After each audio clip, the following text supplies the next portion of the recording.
I don't know when we're live on YouTube, so give me a second. We are live.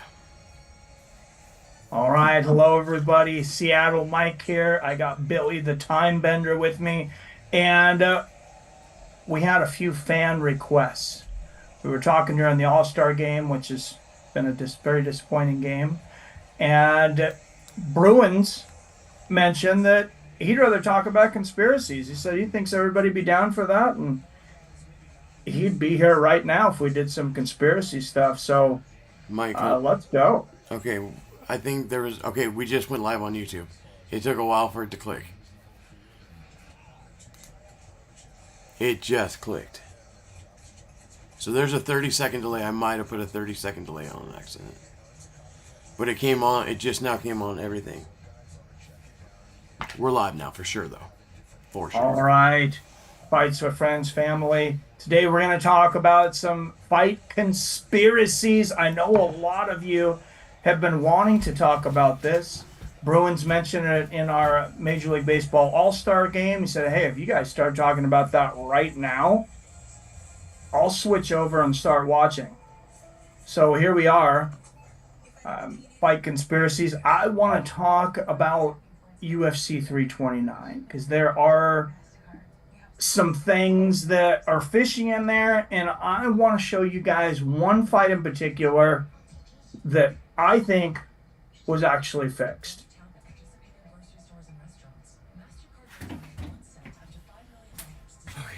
Send out a couple more links to everybody. Just as people are coming in.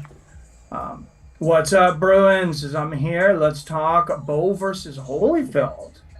I didn't The even Fan know that. Man. Oh, the Fan What's Man. up, I was Phil? like, I don't know what that is. Phil's in there? The Fan Man. Yes, Phil. Phil is here. Hey, can someone share this in the... Oh, Phil? I don't know if Bruins is in there. The Facebook group? Bruins. Would you like to call in and just like tell me specifically what part of it you're talking about, and then we can go through it? There's my number. Yeah, anyone wants to call in, we can do that. I remember the Fan Man coming in. Of course, that was one of the greatest trilogies in boxing. Definitely one of the greatest heavyweight trilogies. Bo ended up winning it 2 fights to 1. But yeah, that really turned the tide when the Fan Man flew into the ring out of nowhere, and then fans were so upset they continued to beat him over the head, even though he's wearing a helmet. They beat him over the head until he was unconscious. Come back. Come on, camera. All right. There we go.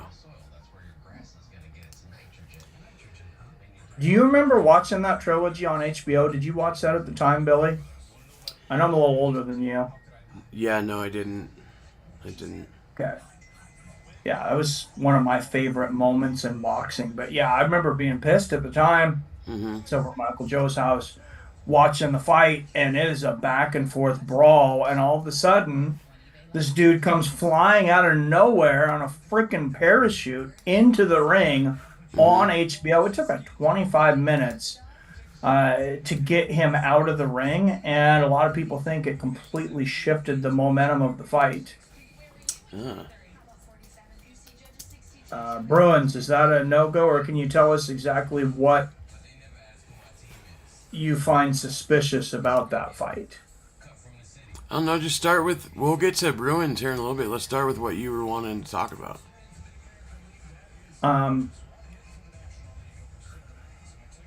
Well, I want to go into the McKinney Green one, but I'm hoping to get a few more people in here because I legitimately want some people's opinions. Okay. You were saying that you really didn't know much about fight conspiracies. I was a little surprised when you said you didn't know about the Ali Sonny Liston conspiracy. So none of it? You haven't heard any rumors about that? So this is the iconic poster. Everybody knows it. Muhammad Ali standing over Sonny Liston with his fist up, and people were thinking all kinds of things that he might be yelling. What is reported later by Sonny Liston's son, by many other people, is that He's yelling at Sonny Liston, "Get up. Nobody will ever believe this." So I don't think anybody really thinks that Ali was involved in it. I think Ali had suspicion that Liston had mob connections. Everybody kind of knew there was this gray area there. Mm-hmm. But what happened there was almost certainly, I think, a thrown fight. That anchor punch when he's going back, it's not a very hard punch. Sonny Liston had a great chin. There was very suspicious betting activity on the fight back then. Obviously, it wasn't as easy to track as now. You just had Vegas. But those conspiracies with the mafia continued to dog Sonny Liston until he died. Mm-hmm. Sonny Liston's son, basically his entire family, thinks he was killed by the mob. Very suspicious findings in his house at the time. But yeah, the most famous boxing picture of all time, I believe, is most likely of a staged fight. And okay. it was easier to stage back then. You didn't have the instant replay. You didn't have the cameras. The instant replay wasn't like today where you could slow it down to the same effect. A lot of people said that they didn't think that Ali even threw a punch. They called it the phantom punch, which he definitely did. It was an anchor punch. So you're backing up. You got a little bit of, momentum with you. Mm-hmm. It connects on the chin. And then Liston just does this, I'm going to say, acting job, just sprawls out. Like he got shot. I think it was a bad acting job by Liston. I'm surprised that it stood the test of time the way it has. Yeah. Sorry, guys. I don't know why I look horrible on the camera all of a sudden. Wasn't like that a moment ago, but. Oh man, I'm trying to get some text on the camera here. Jim says, "Well, this is new to me. What's up, Panhead Bob? Rick Chaos. What's just get this out the way I can't stand Gabby's. Gables, even though I was praising Homeboy, connected clean, turned his lights out. Yes, sir. Phil, what's up, bros? What's up? This is Arcade Chaos's. This is his thing. So we're gonna have to get you in here, Arcade. Just tell me what conspiracy you want to talk about, brother. Conspiracy theorist. What's up, Jim? Jim, okay, I think we got enough people in here. Let's start talking first about the Connor thing. I want to know, opinion first, anybody that thinks that there was anything suspicious with the Connor fight. Like, I know he went out there, he had a hurt leg, he goes out there, he throws the kicks right away. I've seen people online, I've talked to people maybe in this group that say he went out there and never wanted to fight. And that's why he immediately went and threw those kicks, because he knew the fight could be completely stopped. I do not believe that. Okay.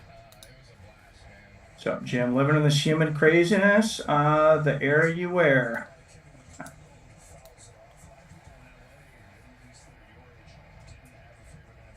Okay. Just trying to. Do I look like an alien on your Zoom? No, you look fine, dude. Oh, weird. Because on my it's on the camera. Okay. I'm just trying to get my name to show up on the screen. Seemed like it was funky when he walked out, but I can't really tell for sure.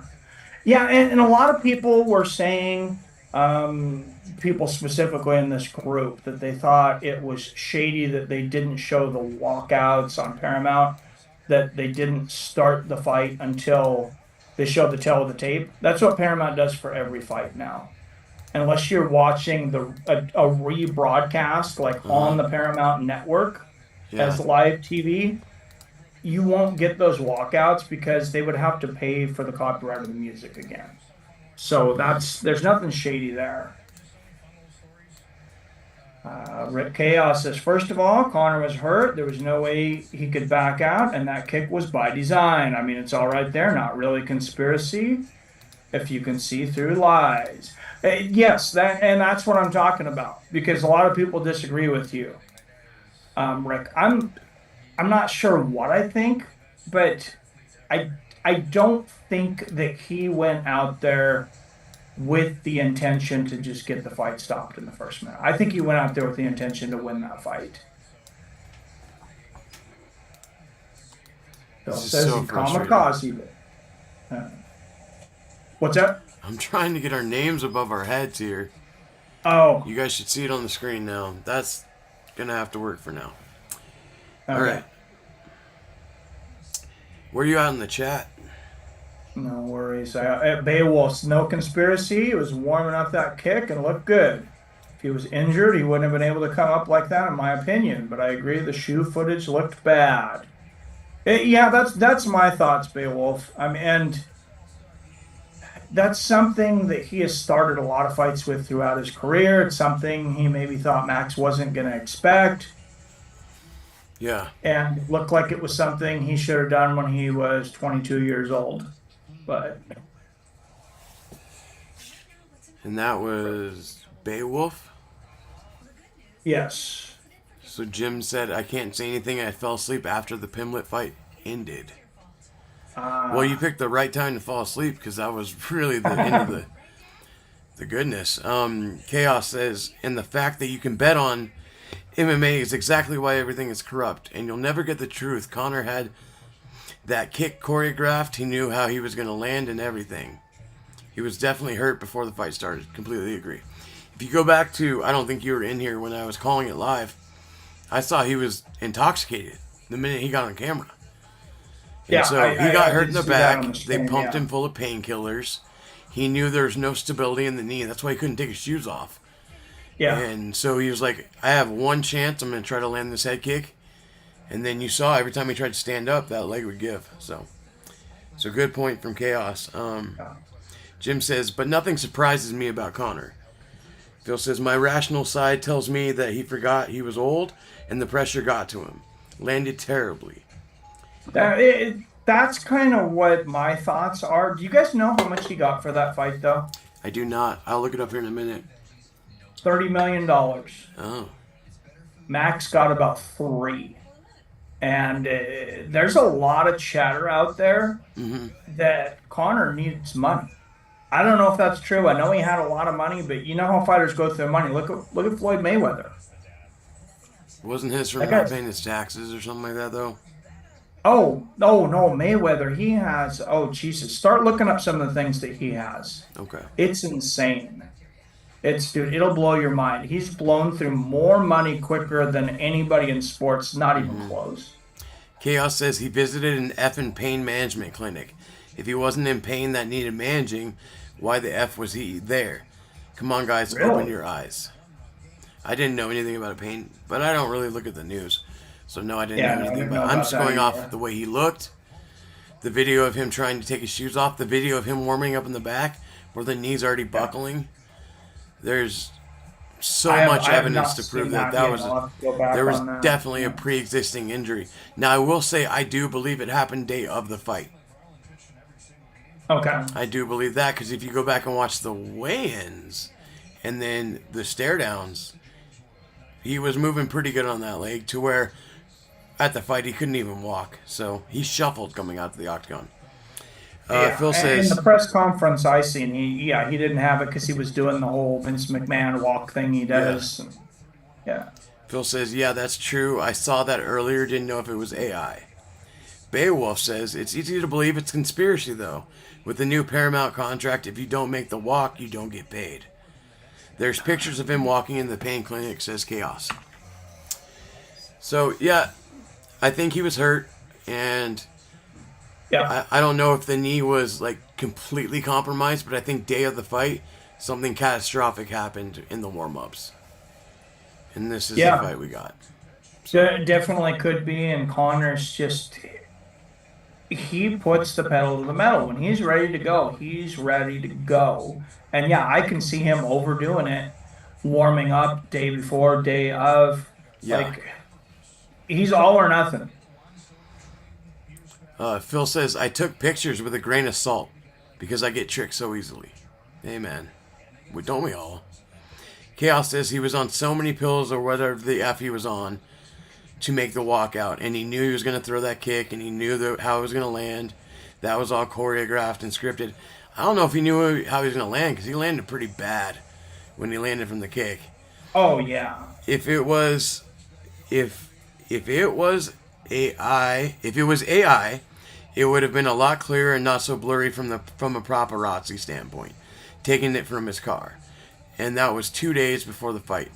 So what Chaos is saying is there's paparazzi photos 48 hours before the fight of Conor entering a pain management clinic. And so that's just further, evidence supporting the fact of a pre-existing injury. And what me and Jason brought up on Saturday night, more Jason than me, if this was a pre-existing injury, this violates so many fucking federal laws because of the betting. Yeah. So. Hey. And that includes you, by the way, because of me. But because I would have never had you put money on Conor if I knew his knee was blown out. Oh yeah. By the way, I didn't end up making that bet. I put money on Max, so no bet. I didn't listen. Sorry, both of you. I didn't listen to you or Jason. I didn't take the Ellison bet either. Well, I was right about that one. I had meant to. Morning of. We talked about it 10 minutes before I went live.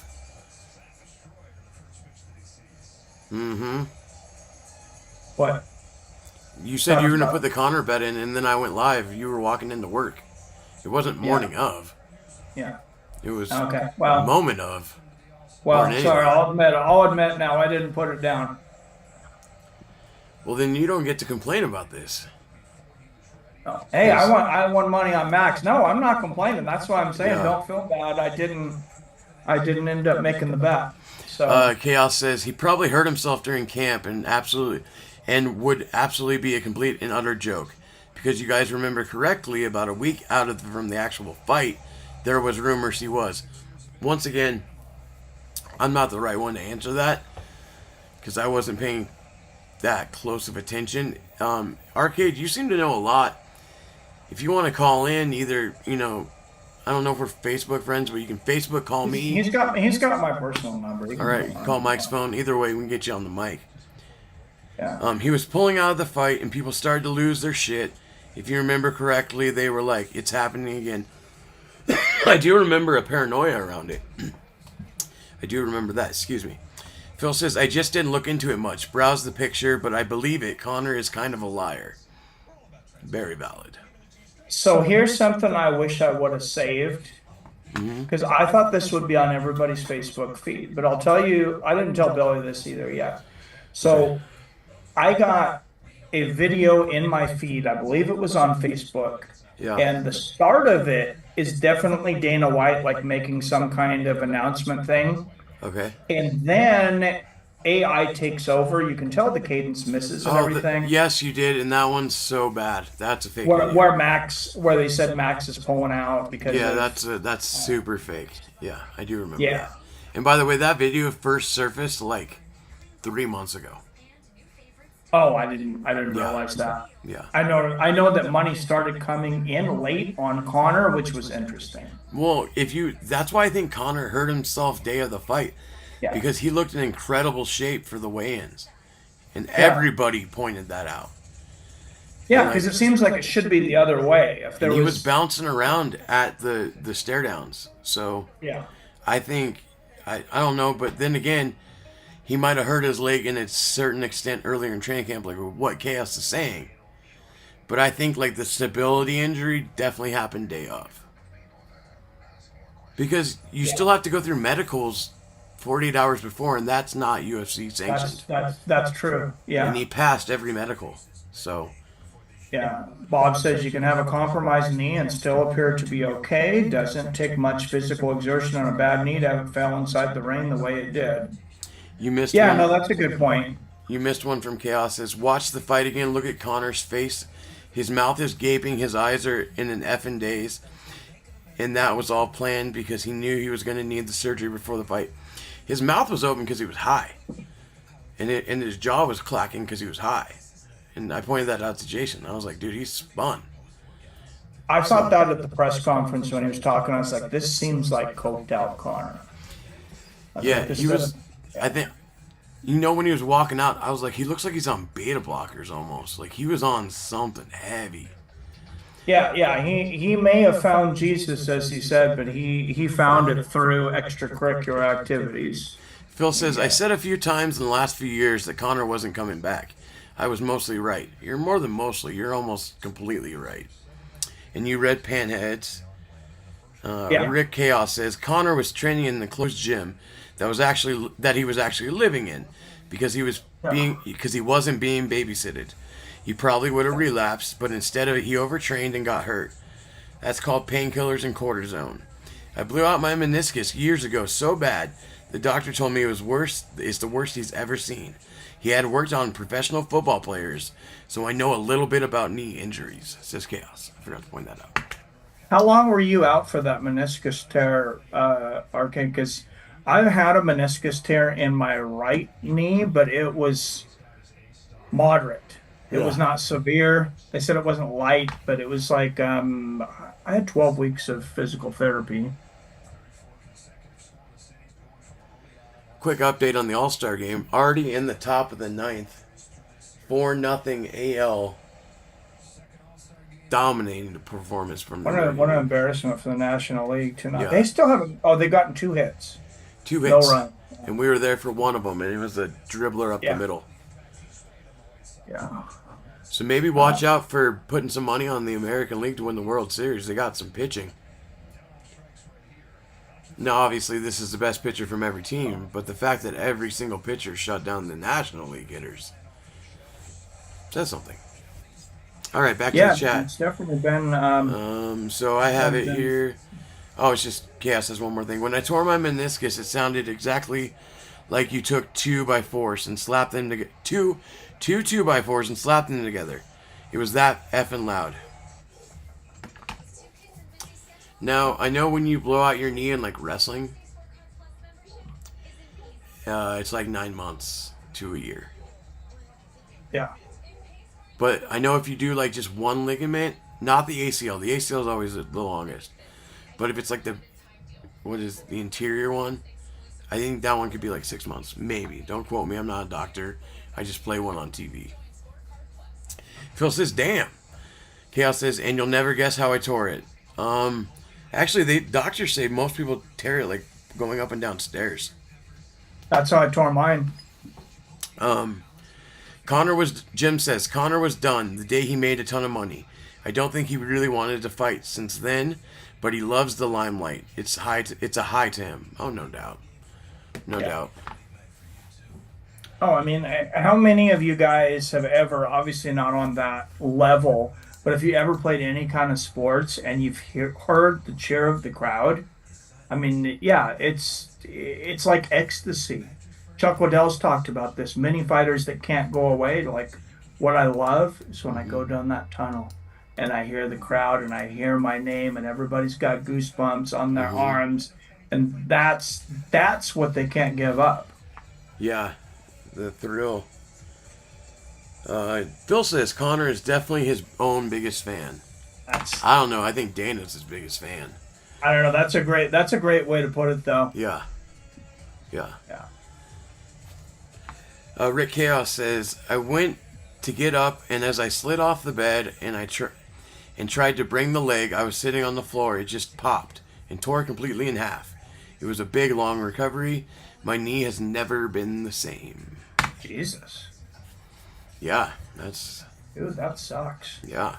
So, hey, as we're continuing to go through Connor or whatever else you guys want to talk about on this, anyone who can, if you can bring this fight up, I would like for you guys to follow along with me. Okay. Bobby Green, Terrence McKinney. Hold on, let me get it queued up. And I'm stopped on 2 minutes and 42 seconds left in the first. Okay, those who need a little bit more instruction like me, what Mike's asking you to do is to go to your Paramount Plus app and go to the UFC 329 replay and go to the main card, and it starts with the first fight, King Green versus Terrence McKinney. Beowulf says, could this explain why Conor wasn't on the White House card? UFC knew he was a wild card and too risky. Sorry, I don't read right. Rick Chaos says, when I told my mother that I had to go to the hospital, she told me to walk it off. Funny story, when I tore all the ligaments in my ankle falling off a rock as a kid, and all my friends told me to just walk it off. And so I walked like 2 miles home with like a pretty much just destroyed ankle. Oh, Phil says, I've watched that fight twice. The one you're... How do you get to the UFC on the Paramount thing, dude? Should be at the beginning. Just scroll down UFC 329. Let me back out and see how I got in here. So you just go, and it's just on their main like category. Yeah, let me go back to home and see what. Oh, that's in keep watching. Yeah, if you explore the collection or type in UFC 329. 329 is not available on mine. Really? 328's the most recent. Huh. Well, mine's in the keep watching right now, so let me see.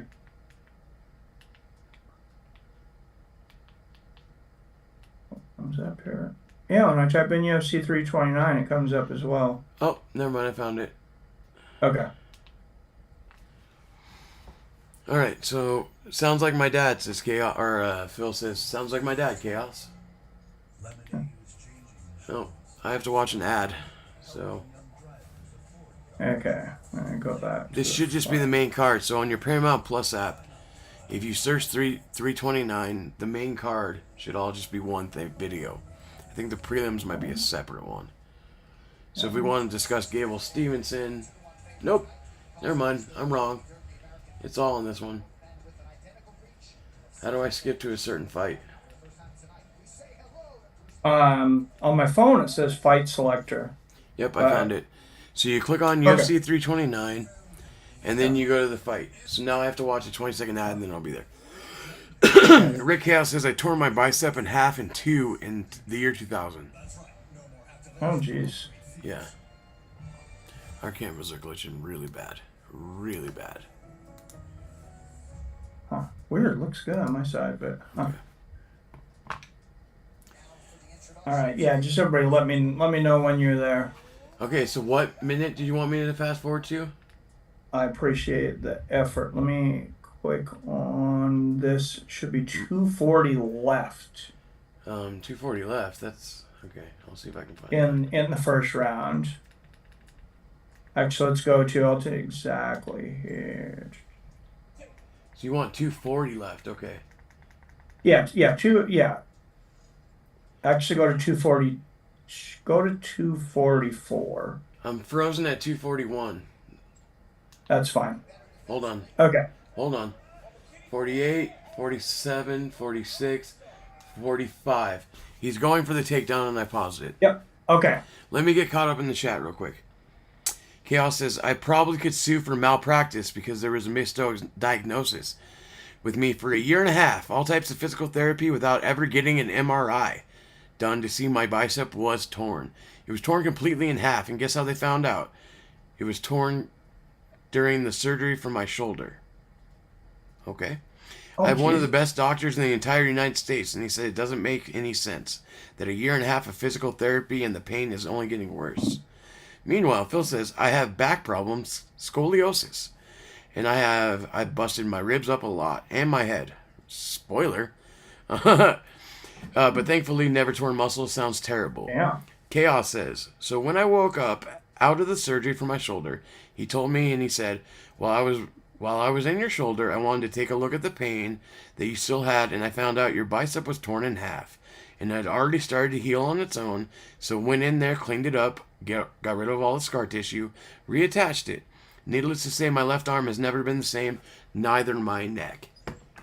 All right, so we have it paused. If anybody else wants to have it synced up, let me know. It's 2 minutes and 45 seconds of the first round, Terrence McKinney and Bobby King Green. Jason Kagan says, Jesus, Rick Chaos. And I got an MRI of my back. I have pinched nerves, degenerative discs, and a broken coccyx that healed over the nerves. So there's nothing I can do to live without pain. I've been living in pain even more. F and A, says Phil. Oh, damn. All right. Dude, that's Oh, horrible. hey, I love the interactive chat. Don't forget to hit the like button. Then half of my life, so basically my left side and my broken back. And now my right knee is giving me problems. They said eventually it will go. Are you you're not a big guy though, right? Chaos? Have I ever seen Chaos? You He's not a seen him big on the guy. prediction. You seen him on the prediction video when He's we not had like a one. big guy though, right? Like he's not heavy or anything. Chaos is a tough son of a bitch, Not says Phil. skinny. No, but I was just thinking like wear and tear on his knees. Like he seemed all right. Oh yeah, yeah. I don't know. Phil says, "Taut, taut." He said "taut" twice. Taut, being tough. Yeah. I have this queued up, so whenever we want to start playing, one last reminder: Mike wants everyone to view the footage from 2 minutes and 45 seconds. Everyone just went to an ad. Should I wait? Yeah. Okay. Well, some people will get sent to an ad. Some people will. All right. For those who don't have an ad, you just heard us pause. But 2 minutes and 45 seconds. Round number 1 remaining in round number 1. King Green, Terrence McKinney. So just go Paramount Plus, UFC 329, Fight Selector, Green versus McKinney, and then fast forward and pause it at 2 minutes and 45 seconds. I'm in the garage, so I'm not watching the fight. Okay. Okay. Okay, cool. Maybe you can look at it later. So what we're going to do is... Jason, you should have put that in the chat, Jason, because I'm just going to share it. He says, is this a giant coping mechanism because you don't think Bobby can win? Okay. I got one question to ask everybody before we do this. Okay. Has anybody else here spent any amount of time on the mat? My camera's moving again. Has anybody spent any amount of time on the mat, even wrestling? Ever rolled, wrestled, jiu-jitsu, judo? Yes. Yes. If you got to yellow belt, if you went 3 weeks, I want to know. All right. Jason says, it has surprised me over my life the amount of 155er sized people that end up with knee, back, and hip problems that are otherwise completely healthy. Very good point. Phil says, oh, you read that one. Rick Chaos says, my glove got stuck in it when I went to throw it into the pile and it took my arm with it. Ooh, damn. Phil reacts to it with the F word. Jason says, more the floor and sidewalk than mat. So Jason's trained on the floor, the sidewalk, not so much a mat per se. Yeah. Everybody should be back from the ad break. Rick Chaos says, here's my gripe. Either make an BMF for every weight class or get rid of that effing joke of a title. Sorry, I was trying to read it and I read it wrong. Yeah, I mean, I get what he's saying. The BMF has been stuck at 155, a little bit at 170 when Masvidal and Diaz fought. So yeah. I don't mind having another belt out there, even like an intercontinental, like WWE's done. The Universal Spaceship Championship. Phil says I should have wore a back brace when I was a kid, like they tried to make me, but nope. Jason says TK'd for 6 months, 33, or maybe he meant trained for 6 months, 33 tough man contest boxing class for about 3 months in my 20s. It's going to be stuck in those weight classes because most people are 155, 65, and 170. Chaos says, I mean, the BMF is kind of a joke at this point, right? Panhead says, not a lot of time, but yes, a bit of BJJ from Panhead Bob. And Jason says, Taekwondo. Duh. Taekwondo is TKD. Yeah, I did Taekwondo as a kid, too. I made it to green belt. I don't remember doing that much ground stuff, though. A lot of, like, standing and striking, though. We did a lot of sparring. And we didn't have a lot of kids, so I ended up having to spar with, like, grown men. And I always lost because I was like 11. But it did teach me how to take a punch very early. So let me know if anybody else that's going to sync up, if you need any more time to get to 245 left in the first, or if you're not following along, that's fine. Just so I know to wait for you or not. Yeah. Okay. Let's see where we are. Rick Hayes says, I like the fact that they have the BJJ tournament stick to that mind frame, not making joke belts. If you're going to have BJJ, then have taken do tournaments. Kickboxing tournaments as well. I think we start this video, Mike. Yeah. Okay. 2 minutes and 45 seconds. King Green, Okay. Terrence McKinney. So Mike's going to do it. Start. Yep. Let me walk you guys into this. Mike's going to do a play-by-play of it. And then I'm going to, because I missed it. Jason called this fight. My dog was losing its mind. So I'm going to watch it for the first time while Mike calls it for all the audio listeners. So on 3. Ready? 3, 2, 1, go. Okay, McKinney's just taking Green down. Now he should be taking his right leg around to get the hooks in. He does not. He spins Green around. He's hitting him here. Green's saying something to him. They're going to start talking here. Now look what he's pushing him. He's doing absolutely nothing. He's doing nothing. They're having a conversation. He pushes against him. These are not grappling moves from an absolute submission specialist in McKinney. Yes, he's landing some punches here. Look at Green grabbing his hand. He is not throwing these strikes with 100% emphasis. There's an elbow. There's some shots. He's still taking a lot off. In my opinion, he's still taking a lot off a lot of these shots. McKinney, I've called him the most exciting guy in MMA because he only knows one speed. 100. Now look at the choke here. What is he doing with the choke? He has his arm by the neck. He takes it off. He looks like No, he does no, not he know didn't. how to do it. His arm slipped off in the blood. I watched his arm slip. Oh, my camera just shifted. That's not a legitimate slip. If anything, he should have slipped that in with the blood. But We can go back on that. Yeah, we'll have to go back. Oh, okay. Here I'm going. And now look, he changes directions. Okay, he's trying to go with the left He's arm got here. both hooks in, yeah. Okay, he's got the hooks in. What's he doing? Why is he not going under the chin? Green's got that turning. arm Green's saying trapped. something to him a little bit again. This is not a normal submission specialist choke attempt defense, in my opinion. Now he's trying it with the other side. This looks like a white belt trying to put on an RNC.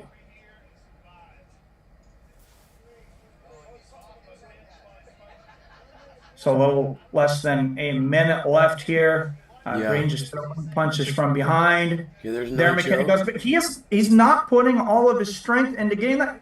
So when he puts his arm like this around the neck, why is he not grabbing the hand with the other arm? He's doing nothing with the other arm.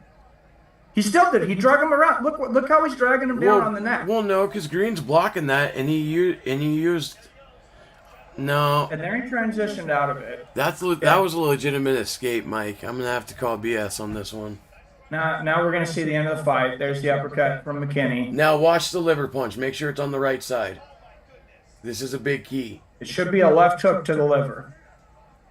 Liver hook. Okay, was that it? I haven't. Because I thought it was a shot at the end. That's a right hook. It was right on the left, though. It did hit him on the left side of the body. Okay. That was a liver punch that dropped him. That was a legitimate stoppage. The only reason McKinney lost it because he got hit with a liver punch. So that's legit. That fight wasn't rigged. That was a clean liver punch right on the button, and he dropped like a sack of potatoes. I still don't like the interactions when they're on the ground.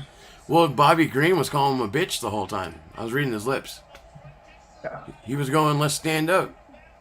You hit like a bitch. He kept saying, you hit like a bitch. You hit like a bitch. Yeah, I mean, apparently they were friends going into it. But Yeah. No, that didn't look thick. And I'd have to go back and watch some of the chokes. I can see what you're saying. But the one you're talking, the first one, he definitely went like this, and it slipped right off the blood. well, here's Jason coming in to take your side, I'm sure. Okay, I know, Jason. We missed Give a it lot to of the me. chat. Hold on. Can't go back, Bob, says Phil. Jim says, the only wrestling I've done is watching on TV or internet. And practicing the moves and friends or family since we were kids. Hey, Billy. We What got the hell is that Jason. noise? What was that? This is Jason on the phone. I can't, all I can hear is static. Okay. Well, let me put it back up there. Jason? This is something we've seen Now I can hear before it. from a man who grew up. Nope, he's breaking up again. Zoom's gonna take off the phone call, remember? Talking jeans in the water or something. Because we all thought McKinney was going to take him out. But, yeah.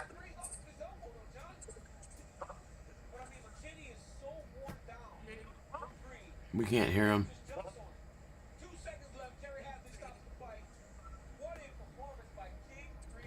Yeah. Yeah, nothing. Buddy. Let me see if I can turn. He hasn't been able to put this guy out. He was supposed to put him out. Just one of those nights. Now, is this the one time out of 10 times he beats him? He'll win? Mike, can you hear me? I can hear you. All right, we can't hear Jason because your Zoom is muting him. The 10 times Bobby King beats him, right? He comes in and out. You know what I'm saying? I see what you're saying. Terrence McKenna, you know, he's downloading the data. I don't think Terrence McKenna trained for the fight properly. I think he's young. I thought he can keep his way off. You know what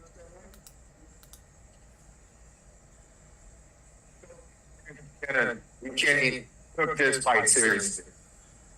He's definitely been immature in the past. I know you talked about it before, Jason. You talked when we were doing our breakdown. Jason talked about how McKinney was shopping.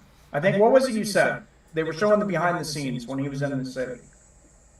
McKinney was walking around Las Vegas. Mike, keep the phone back away from the computer. How's that?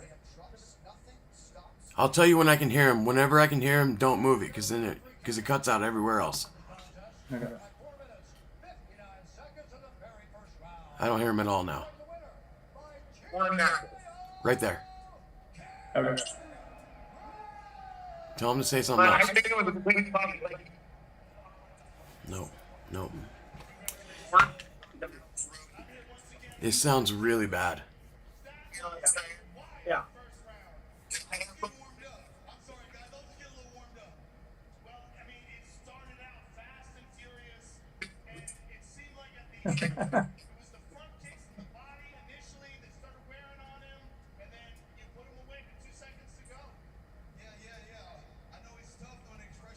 You're going to have to tell us what he's saying.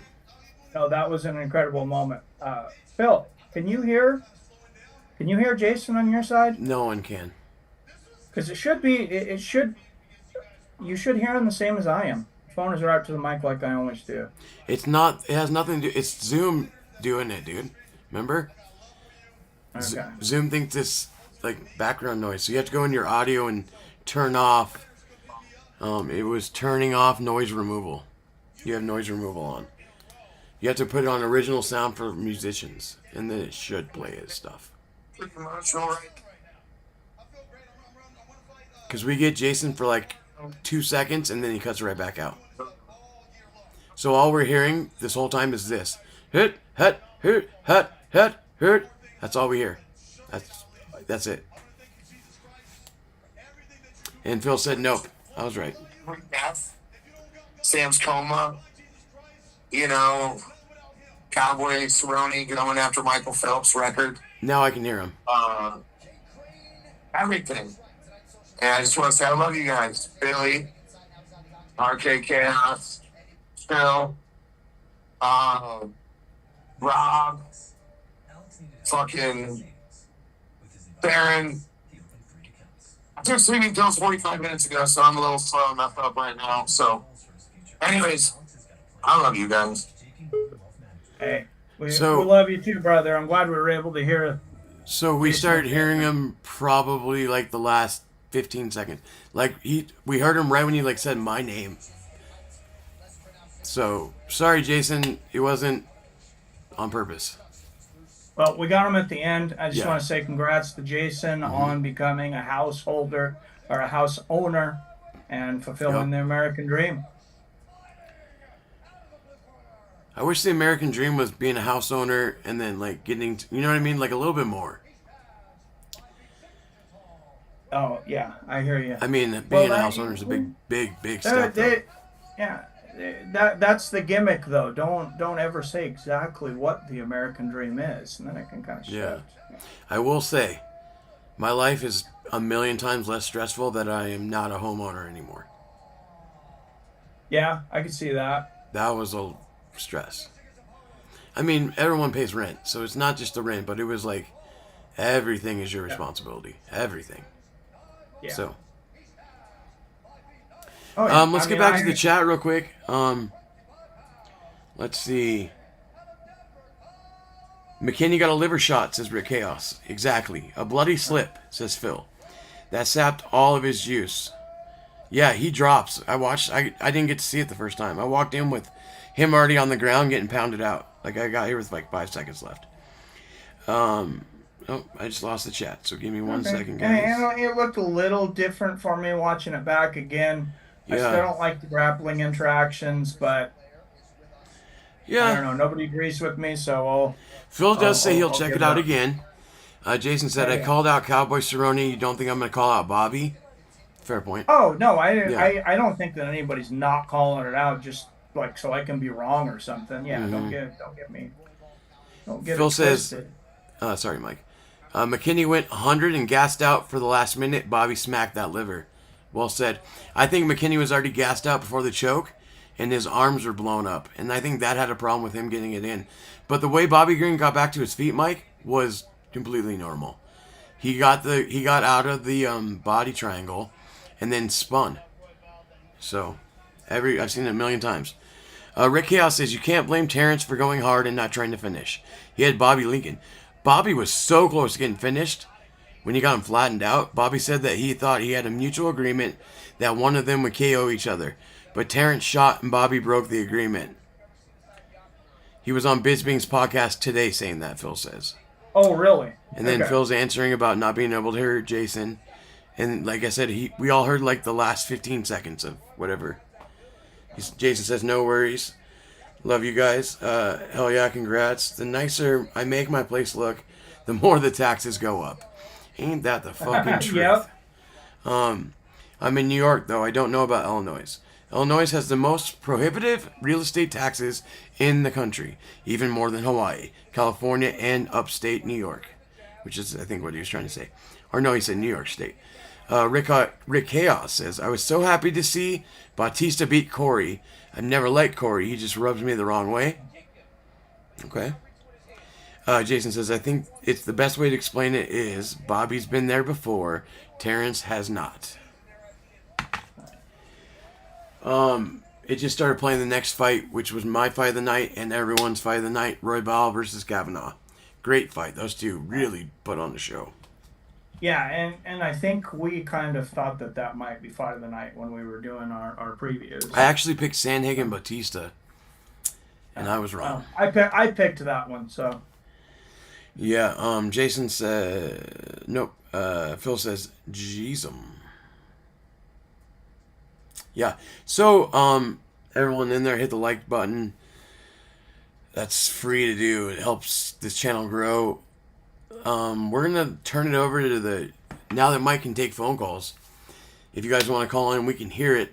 So we got to remember to turn the noise canceling off from now on. It's off on my end now, too. So. Okay. Phil says, I won't underestimate Royval again. I know, big show from Brendan Royval. But we can take chat ideas for anything you want to discuss conspiracy-wise. Try to keep it in the fight world, but if not, we always color outside the lines, right, Mike? Oh, yeah. And Rick Chaos. Yeah, 100%. It's like, if they don't cut Cody now, like, what are they trying to kill him? Do they hate him? Mm-hmm. Did he piss in Dana White's Cocoa Puffs? Like, well, he took his gloves off again, so, I mean, he's dying for them to be like, so is this it, Cody? Because he wants to say goodbye. He just keeps losing, and they're like, dude, you lost so bad, get the fuck out of here, so. Right, yeah. Just give him I mean, there's not a lot of gimme fights in the UFC. No. I mean, Yanez was a favorite going into that fight, and a pretty good one too. It wasn't like Cody a close had one. no chin. I mean, he just barely got tapped, and he was done. He says that was a great fight, the Royval fight. Oh yeah, man. Yeah. We were talking with Wyatt after the card, and Loner Kavanaugh did great, but Brandon Royval showed Loner Kavanaugh that there's levels to this stuff, you know? So, Oh, yeah. Phil says Cody's last fight before this, he got a nut shot and puked. Oh, yeah, that's right. The dude kicked him in the nuts like 3 times, so they had to give Cody another fight. I forgot about that. Oh, yeah, that's right. I'd kind of forgotten about that. Yeah, so now, though, I think this is time. I think he's reached his pinnacle. But, yeah, in the chat, throw out some theories, and Mike will break them down, and I'll get you the information on the ones and twos. And just going back to Cody for a moment. I mean, Cody's 34 going into that fight. Doesn't it seem like he should be like 50? Yeah, but it's also like Max and Cody very young. Both started young. I think Cody was like 21. Rick Chaos says Cody got touched on his temple, though. That's a rough spot to take a punch, and his chin. Yeah, I mean, but how many times do you want to watch a young father, get his brain scrambled? You know, I mean, when's enough is enough? So, Well, Elvis is alive, lives in Portugal. Well, that's the only thing in the chat, so run with it. I'll do some research while you give me your Elvis theories off the top of your head. So when I was a kid growing up, there was a couple of conspiracies that I was very interested in, middle school, early high school. One of them, of course, was the Kennedy assassination, which was basically everyone. I remember the first time I heard about it, I want to say it was in about the 8th grade, and hearing that they were supposed to release those files within 25 years. Of course, those were pushed back some. The other one, the Elvis one, we used to hear the rumors all the time. He was living in Mexico. He's working as a dishwasher in Maine, I believe it was, because he doesn't want the publicity anymore. Oh, there was a million. But there was Elvis impersonators everywhere. So, yeah, I feel like, of course, you're going to have mistakes. So I believe the legitimate story on when it comes to Elvis is when here's what I found about Elvis. Summarizing what I found. Some people believe a man named Bob Joyce is actually Elvis Presley, still alive today at age 89. He is the pastor of the Household of Faith in Benton, Arkansas. He hasn't said he is or isn't, but there are striking similarities in voice, appearance, presence, among his stage presence, among a whole host of other odd facts. If you want to go down the rabbit hole, there are videos that will show him at Graceland dropping hints in sermons and sounding just like him. He's got ample security and quite a musical production for such a small-town pastor. I'll let you guys decide, but all I have to say is, if you have a chance to meet him and have lunch with him, there is no way that you can't deny that Elvis Presley is still alive in the year of our Lord 2026. What does the chat think? Who in here is the closest to Benton, Arkansas? Because PBR Street Gang is pretty close. You could go. I mean, churches allow anybody. So I mean, any of us could get in there and talk to this guy if we were interested in that conspiracy. Yeah. Rick Chaos says if Ian can use his tall frame and sprawl, he might have a chance against Islam. A slight chance, but there's a chance. It's like the meme from Dumb and Dumber. So more like 1 in 100, more like 1 in 1,000,000. So you're telling me there's a chance? Yes, and that's all he needs. Phil says I've heard some. It was South America though that they said the one about South America is like Hitler's there, Tupac. Yeah. What about the dude in NYC that is supposedly Jim Morrison? Mike, any thoughts on that while I find it? I have not heard that conspiracy action. I know a lot about the Jim Morrison, the whole thing. I think his girlfriend at the time probably had something with him to do with him drowning. I believe in his bathtub. The 27 Club is just a huge conversations for conspiracies all over the place, though. You got Janis Joplin, you got Jim Morrison, you got Kurt Cobain, you have Thigpen from the Grateful Dead. Explain what you mean by the 27 Club for people that don't know that. So these are all musical artists that all died at 27 years old, and it would be one of the biggest coincidences in the history of all of media. If all of these were legitimate, there's speculation around all of these. I said Jimi Hendrix. The first one was the guy from Crossroads. He has a Netflix commercial. I think it's called Crossroads with the Devil or Drive with the Devil. It goes way back, late 1800s, early 1900s. Okay, he says the Council of Nicaea in Turkey was where the Bible was edited, and a bunch of slave-owning, tan-skinned rich guys decided what went in the Bible. For instance, they took out the Book of Eli. Yes, there was a Book of Eli.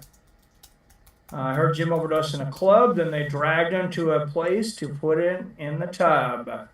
Yeah, the whole thing was very controversial. So supposedly they had been on a bender. This is the story from his mistress, whatever you want to call it. It was not his wife, somebody else he was with. She had went out to get cigarettes and came back and found him drowned to death in the tub. Okay, I'm going to bring you guys up what I could find online. I'll get you in just a second. Jason's calling in here. About the... I'm going to bring him in. Hold that thought for just a second, Jason. All right. Okay. So, just for a second on screen, you're not going to see us, but you're going to hear us in the background. Okay. So, this is the page I found. It says, filmmaker says he found Jim Morrison still alive. Jim Morrison died nearly 54 years ago at the age of 27, and his body was laid to rest in Paris, France. Or so they say. One lifelong fan of Morrison and the Doors believes the iconic frontman is alive and well, living in Syracuse, New York. The wild theory about Morrison is circulating online thanks to a documentary series out now on Apple TV. Filmmaker and self-professed Doors superfan Jeff Finn dives into the long-running theory that Morrison faked his death. Finn speculates that Morrison did just that and has been living as a maintenance worker named Frank. A number of eerie coincidences justify Finn's theory. Frank has a similar scar as Morrison had a mole. They share similar interests and other connections. He even has a photo of himself with the drummer of Doors, John Dinsmore, on his Facebook page. It's identified as in the docuseries as Frank X. The supposed Morrison in hiding has dark eyes, while the late singer's eyes were lighter. So that's really all I've been able to find on said conspiracy theory. But now that we're back on screen, Mike, that's the Jim Morrison information. All right, let's jump over to Jason. Mr. Kagan. Oh, you know the song by Gordon Lightfoot that goes, "Better not let me keep creeping around my back door," you know, when it's not whatever. Like, and it's a song about this chick he's with, and it's about another musician who's trying to score with this chick he's with. The thing about in that song was with, I want to say, either Morrison or Hendrix when he OD'd. That chick was with Belushi when he OD'd, died. That chick was with, some people say she was with River Phoenix, but she was with Chris Farley, and she was with Heath Ledger. This one chick. And Kathy Smith. Know about Jim Morrison's dad. Jim Morrison's dad was a bigwig in the Air Force or Navy, some big office. He was a general. Yeah. And all those guys came out of Laurel Canyon. And Laurel Canyon was where all the jet propulsion lab and Vandenberg Aerospace Engineers lived, and the CIA was really heavy over there. They were heavily influencing the music scene, directing it. We know this from the sit downs. All the rappers tell us about when hip hop and R&B changed to gangster rap in the early '90s, because same people in the record companies were the same people investing in private prisons, so on and so forth. But I've said it before and I'll say it again. The first thing a person realizes when they figure out they're intelligent is how little they know. Like, everything we're talking about just scratches the surface, That's man. from It just TikTok. scratches the surface.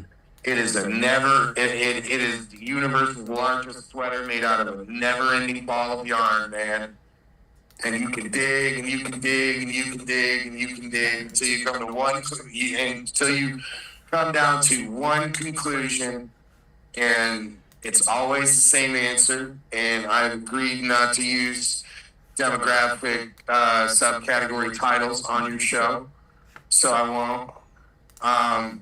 But my name's Jason Keegan, and that's the end of the story. All right. So on your guys' screen right now, we're gonna have a little article on Kathy Smith, and that's who Jason was referring to. Yeah. Let me back up just a moment from Jason. If anybody that hasn't heard any of those things and thinks Jason's just spitballing, that was nothing that I hadn't heard before, and yeah, a lot of that stuff pretty corroborated. Real quick, what's up, Torin? Welcome.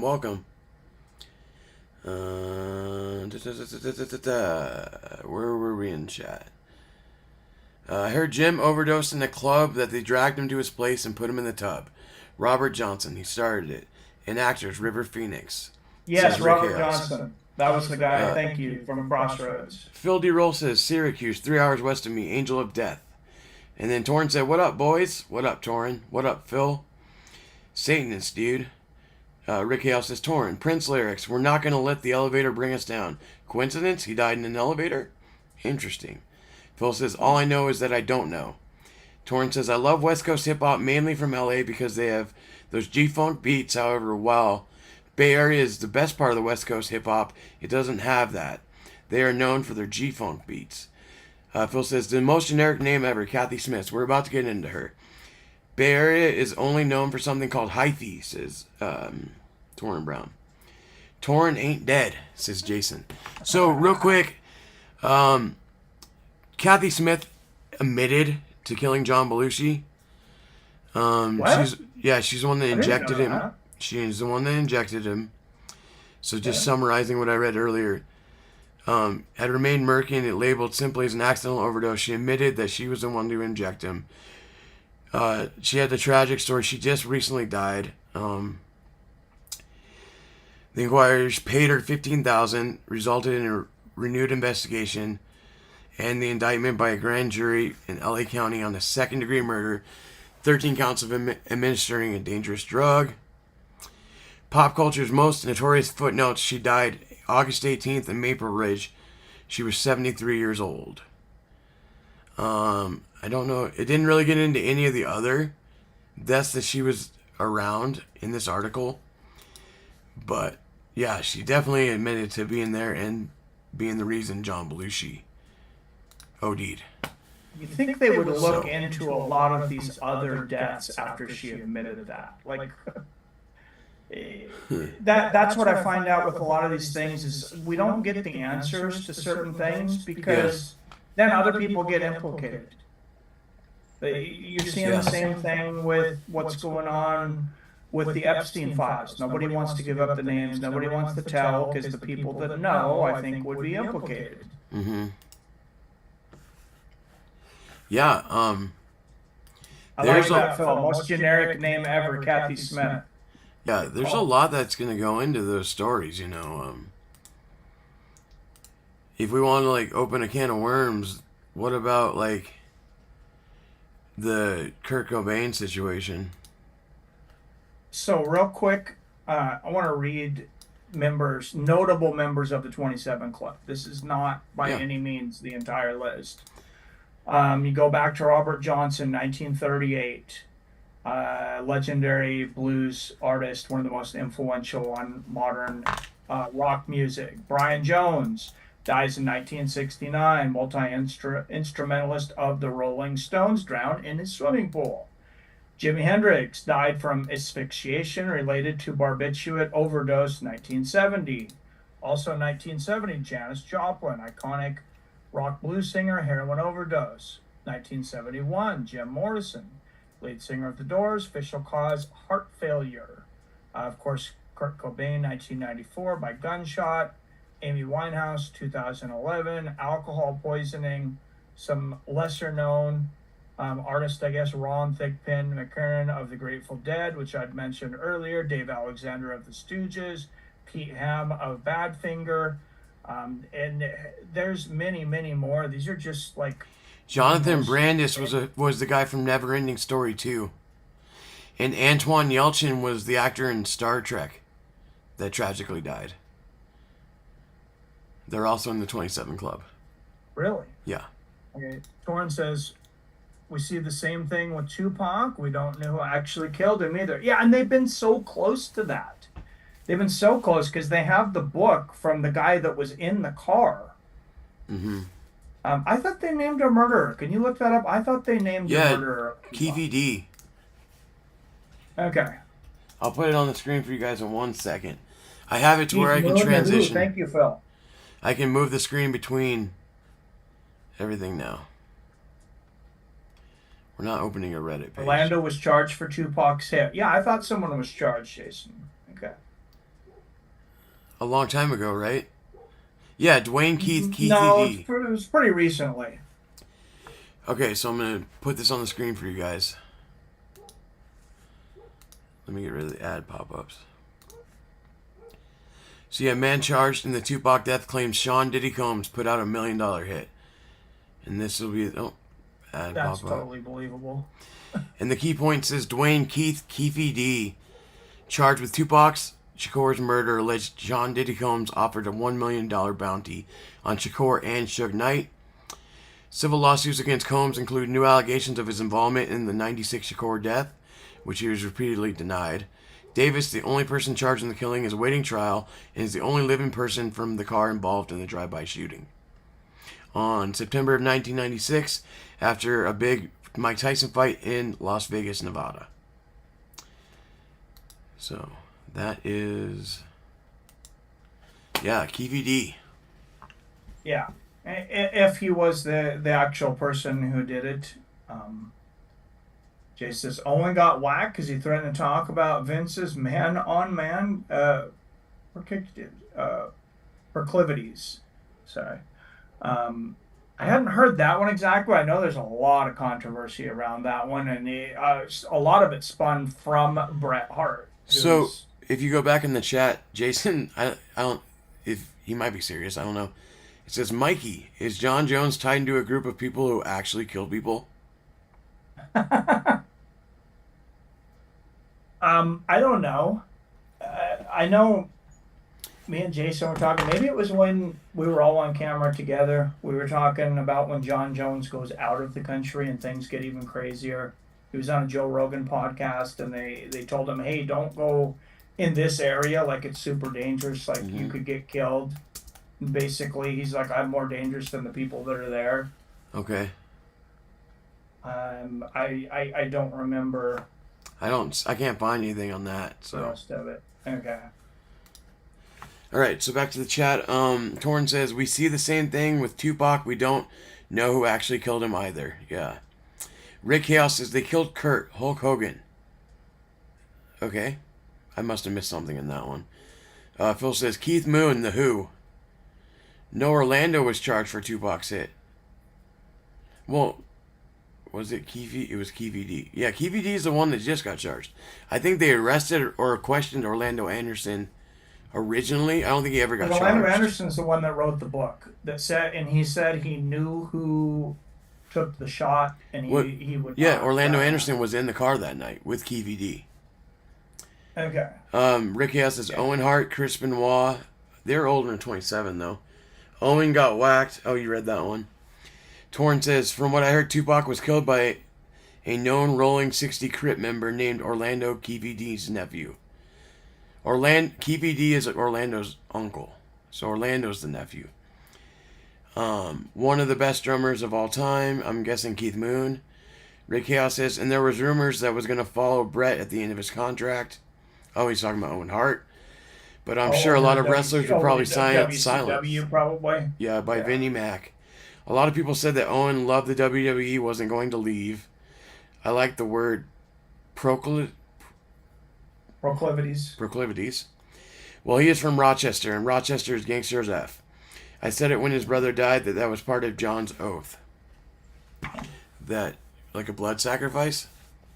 His brother? Yeah, that's another one of those crazy conspiracies out there. I was like, I cannot even believe that that's like out there in the universe, but strange things happen. I got a voice memo from Jason. I think maybe he's clarifying on. All right, before you do that, he has to finish his statement. Rick said, he's answering your question. He said yes. Yeah, go ahead, man. Okay. Talking about when John Jones got his most recent DUI and left that chick in the car, and he called the chick's phone, and he starts talking to the cop on speaker. He said, "You don't understand. My brothers are dangerous. My brothers would come over there right now, cop or no cop, and cut your throat. And I'm tied to some really dangerous people." Oh, okay. Totally different story then. But yes, I also remember that. Again. Yeah. Torrin says, the biggest conspiracy theory death is pro wrestler Chris Benoit. The biggest rumor is he murdered his family, then himself. Then I heard someone broke in the house and killed the family. Not a rumor. He had a psychotic break from steroids and CTE. He murdered his wife in a domestic violence spat. And he was going to kill himself because he murdered his wife.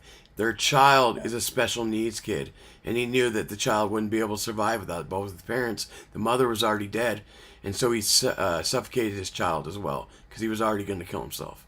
So it was a murder-suicide, no doubt. All right. I'm sorry, I have to use the restroom again. No problem. I'll be short, so you don't have to fill much mic time. That's fine. If you guys can't tell, Mike's 79 years old. Yeah. 79 and a half now. But yeah, no, the Chris Benoit thing was pretty messed up. Chaos says why he wore the number 45 and the whole complicated Michael Jordan career oath. He went to baseball because they were going to expose him for owing massive gambling debts. Phil says terrible shit. Yeah, Jordan is a degenerative gambler. And some people do say that his dad was a hit to send a message to Jordan. So, yeah, I have heard that. It's been years since the Benoit situation. It's been 19 years. Yeah. So back to the Benoit thing. Benoit's spiral started when Eddie Guerrero died months before. It was his best friend. It was the guy he traveled on the road. It was his grounding force. It was his sounding board. It was whatever. He lost that when Eddie died. Started to spiral out. Became more and more violent. Always been a snug, less give worker, so he took a lot of bumps. And he reached out to some people the night before. He was having troubles. I mean, they were struggling with their relationship, and everything kind of just hit ahead. And he was so close to leaving because he was supposed to be at the wrestling event that night. And tragedy struck, and there's no way nice to put around it. CTE does dangerous things. There's so many examples of it. We brought up what War Machine did on Saturday, and I think War Machine has terrible CTE. I think that'll be proven when he dies. But Junior Seau killed himself. A very religious man that would never hurt himself, and he hurt himself. Yeah, and so. That's what I was just about to ask you. You correct me if I'm wrong, but you are not as conspiratorial minded as probably myself, Jason, or Rick Chaos. Yeah. What is a conspiracy that you believe in that over 50% of people disagree with you. Can That you over think of it? 50%. I was Yeah. telling you that when we were on stream earlier. Uh, I believe this is a simulation or or a multi-dimensional like cube that we're in. Because I oh, was now we telling got to start the drug. Now we got to start the drugs. I was telling Mike, I truly, truly, truly believe that I switched dimensions at one point because Oh, yes, yes. there's Tell me certain this. Mandela effects that only affect me. Like I remember distinctively during COVID that Ted Nugent died, and the UFC did a tribute to him and a bunch of other stuff. And this is not the first time that I thought someone was dead and they're not. It's happened two or three What kind times. of drugs do you do, Billy? It would probably be shorter if I told you what drugs I don't do. So, but no, seriously, the Ted Nugent thing is real in my head. You know, like I even remember discussing it on stream with you guys. So Really? yeah, and Huh. I don't know why. No, I've had a similar situation. I'm sure I called or left voice messages to some of the people here. I can't remember who. Do you remember me calling you and asking you if you remembered Rick D's dying? You know Rick D is at the top 40. Rick D's Was in the nuts top or 40. what? Yeah, but his name's Rick Dees. He's been on the top 40 forever. He does the weekly radio show. No, I'm sorry, I'm not Okay. 97 years So old. I left messages for several people because all of a sudden, like, he's alive. And I know he's been dead since like 2011 in my mind. I'm like, this is as dead as anybody has ever been dead. I was completely sure. And I just turned on Yeah. the radio show one day. I have to check the date. Mm-hmm. I started looking on the internet. This dude's been alive the whole time. He never died. So, yeah, I don't know what that is sometimes, but yeah, there's shit we can't explain. Let's open this can of worms, okay? Here we go. Oh, wow, we are so far behind in chat. It's been night. No, we read that one. Eddie We'll died. get there. I'm glad it's engaging. Eddie died in 2005, 2 years before Chris. Rick says they definitely killed Kobe. I wasn't ready to read that. They definitely killed Kobe. Look at Kobe and the person he was. Do you think for a second he was going to take any S from anybody? He was a big time liability to somebody, and they murdered him for it. Do you know Kobe was just... Same thing with Chester. Chester had a documentary about pedophiles getting ready to be released. Hope he had something similar going on. Kobe had some kind of... It was something. But yes, Kobe was... Yeah, the Robin Williams death is still sad too. I can see Tony Ferguson doing the same thing Chris did. That's not good. He means Chris Benoit, by the way. Bobby Green ain't dead, says Jason. Phil says I've had dreams with people in it that I've never met. I'm also a schizo, so don't quote me on that. Chaos says last night I had an amazing dream that I was at some Canadian mall that had bars and all types of things in it. And somebody said to me, aren't you supposed to be working in a certain room tonight? And lots of crazy stuff happened during the dream. Torrin says, I don't know what you guys go through at times, but I lost a friend 4 years ago in 2022. And those sad thoughts just come out of nowhere from me time to time. He misses him so much. Talk about a conspiracy here. We're sorry for your loss. Hold on. We're sorry for your loss, Torrin. I thought Mike was going to say that, but he totally went. I'm sorry. I don't know if you guys are there, but I lost a friend 4 years.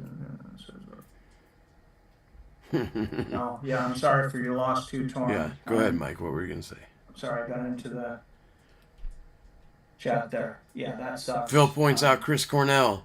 Long story short, says Rick, I instantly became a boss of this club in his dream in Canada, and there was types of nefarious stuff going on. Jason says Kobe bought his helicopter from the effing state, Illinois. So he bought it from Illinois. Chaos says, you're standing there, you're Jesus Christ. Oh, what? You're Jesus Christ. Pose arms outstretched like you're carrying a heavy load. I feel you, Torrin, says Phil. Yeah, Phil's lost a lot of friends, too. R.I.P. to everyone up there. But go ahead, conspiracy, Mike. I was just going to joke at the fact that there was like 6 people in chat. And then YouTube said there was only 2 people watching right now. So My- they like the conspiracies themselves. My cell phone says there's 12 people watching. Oh, wow. Yeah, my computer says 4. Yeah.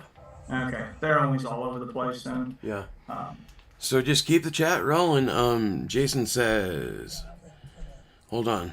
I'll go in order, everybody. Sorry. Thanks, Phil, says Torrent.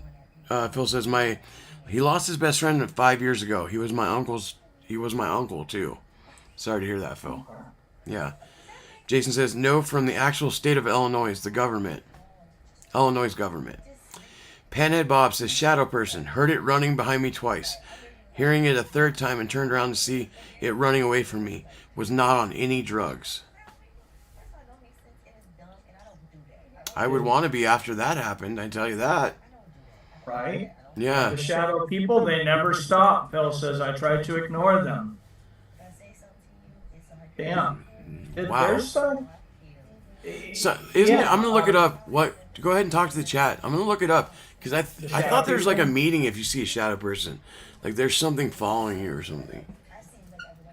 There definitely could be something like that. I mean, it's similar to the story Billy's had about feeling like you're in an alternate universe, or things are just so wonky. There's so many cool ways to go with that. Because my favorite is the world ended with the Big Bang from the large collider thing. Hadron collider. Yeah. Atom particle collider. And what that did is it splintered us into a bunch of different dimensions, just like a comic book, you know. And so some of us ended up in different spots. It's as good an explanation as any. So So when I was about 15, 16 years old in my small town of Walla Walla, there must have been somebody there that looked like me. Everybody said like they have their doppelganger. I started having multiple people walk up to me. It got to the point it was like every day, like my uncle says, I won't tell your parents. I'm like, but I seen you speeding down the street in your Nova. I'm like, dude, I was completely somewhere else the other day. Somebody else seen me in the mall stealing something. Thought I was a thief. Like, there must have been somebody that looked like exactly like me, because supposedly I'm all over the place. And multiple people are just coming to me, hey, I seen you in a fight, in a street fight at this place or whatever here, whatever. I was in one of those places. Well, there's a theory, or not even a theory, a scientific fact. There is more than likely like 20 duplicates of each face out there in the world. Just because there's only so many patterns. By the way, just to give the chat an update, I looked it up. The only thing I found on shadow people following me is it's a major sign you're schizophrenic. That's all I found. So.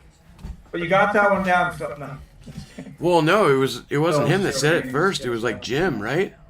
Or no, Panhead Bob. Yeah. Crazy, not mind you. My daughter was about 4 or 5 years old. Oh, what is this? Chaos. It messed a lot of this. Okay. I'll read this. Panhead Bob, I was jumped by a shadow person. He was in my daughter first, literally face changed. She was talking in some archaic language, looking at me like she wanted to kill me. Oh, we're getting deep now. I grabbed her by the shoulders and said, what's wrong with you? And she just snarled at me, and then the shadow person came into me.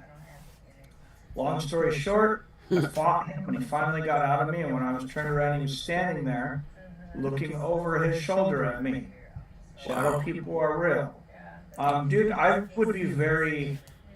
If that happened to me, I would be very conspiratorial myself. Don't forget to hit that thumbs up. This one. Hit that thumbs up, everybody. Horrifying. Yeah, there's a lot of people with the shadow people. Maybe it's a conspiracy saying it's only schizo. They're trying to cover something up. That's what I was just going to say. Yeah, if there was a conspiracy that a lot of people were saying, of course they're going to say it's related to schizophrenia or something like that. You really want to get into this? What if shadow people are a form of alien using like a cloaking device? Oh, could absolutely be.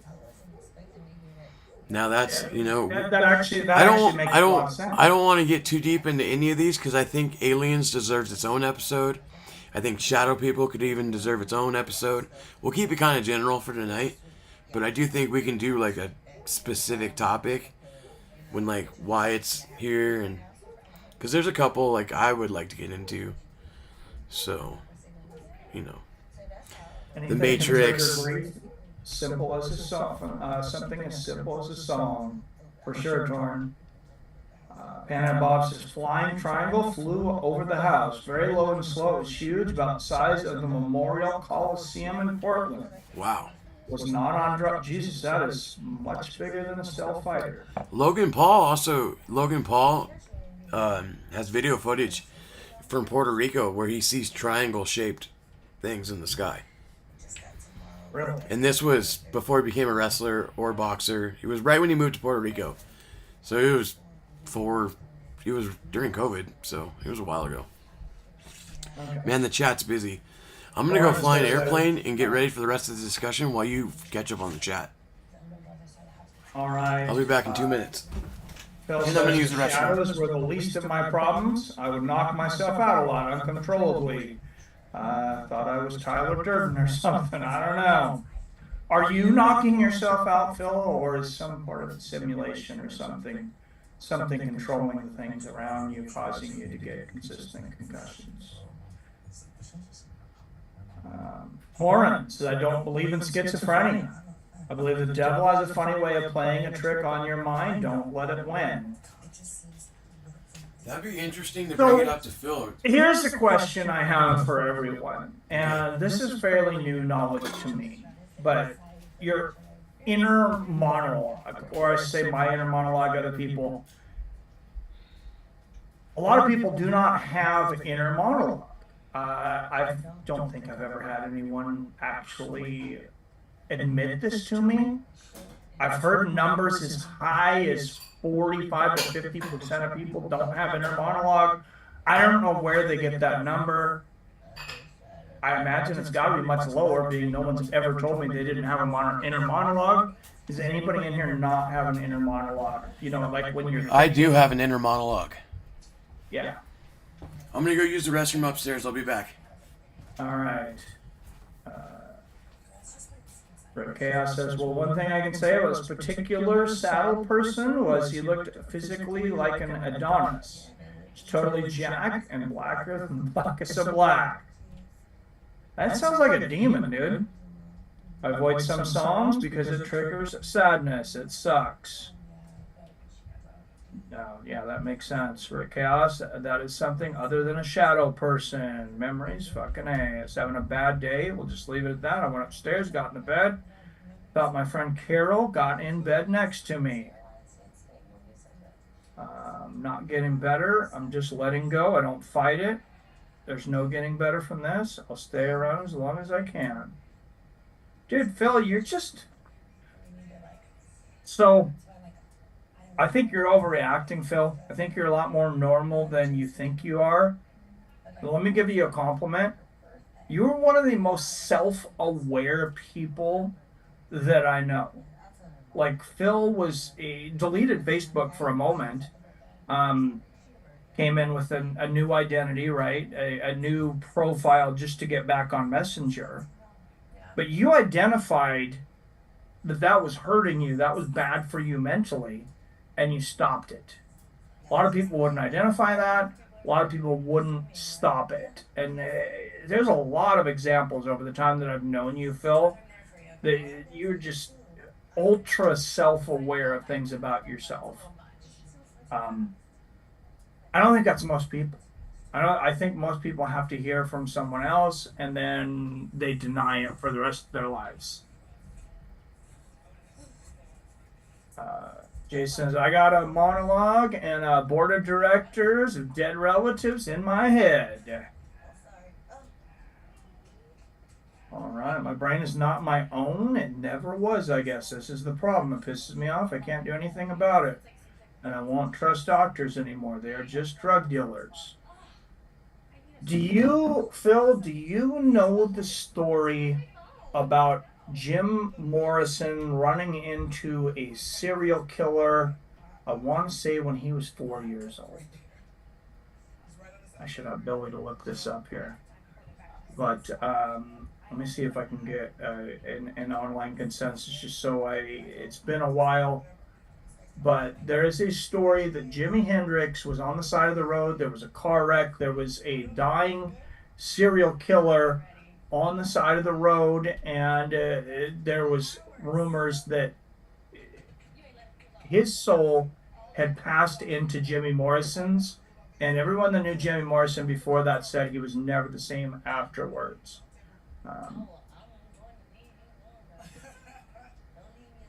Let me look that up, and I will get to all of the chat. But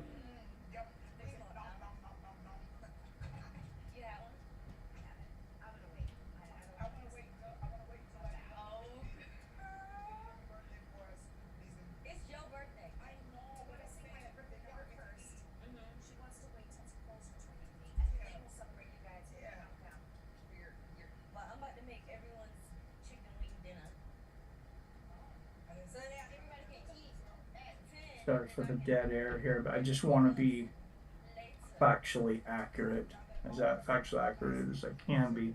Phil says, I don't like being a mean person, and I was getting all crap with people that I love over crap that doesn't matter. I think everybody's had those situations. I mean, some with more mental illnesses, maybe.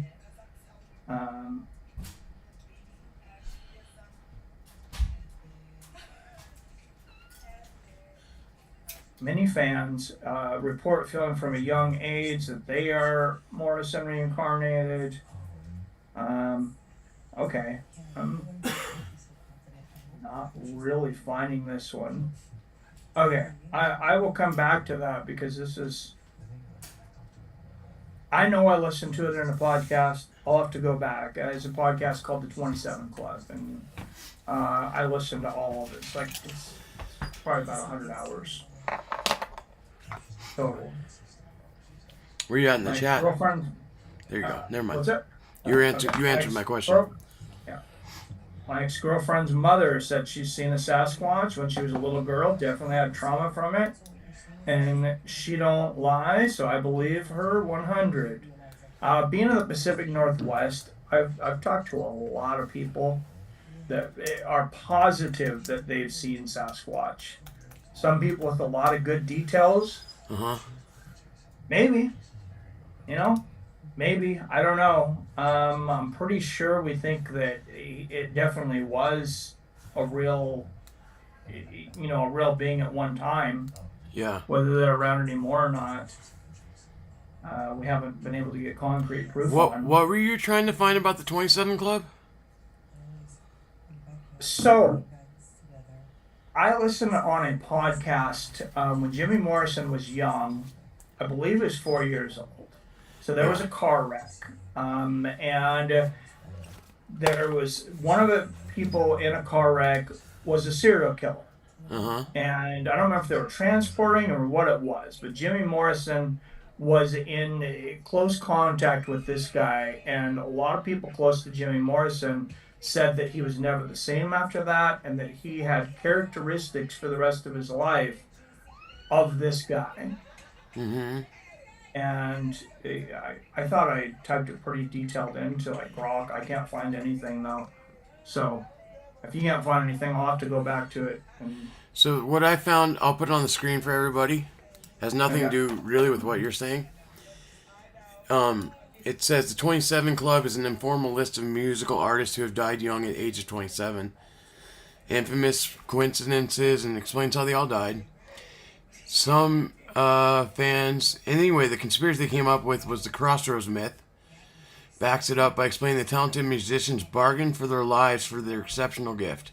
It states along with their road to stardom, the musicians entered a figurative crossroads where the devil offered them fame in exchange for their death at 27 years old. And then it goes on to explain more about that.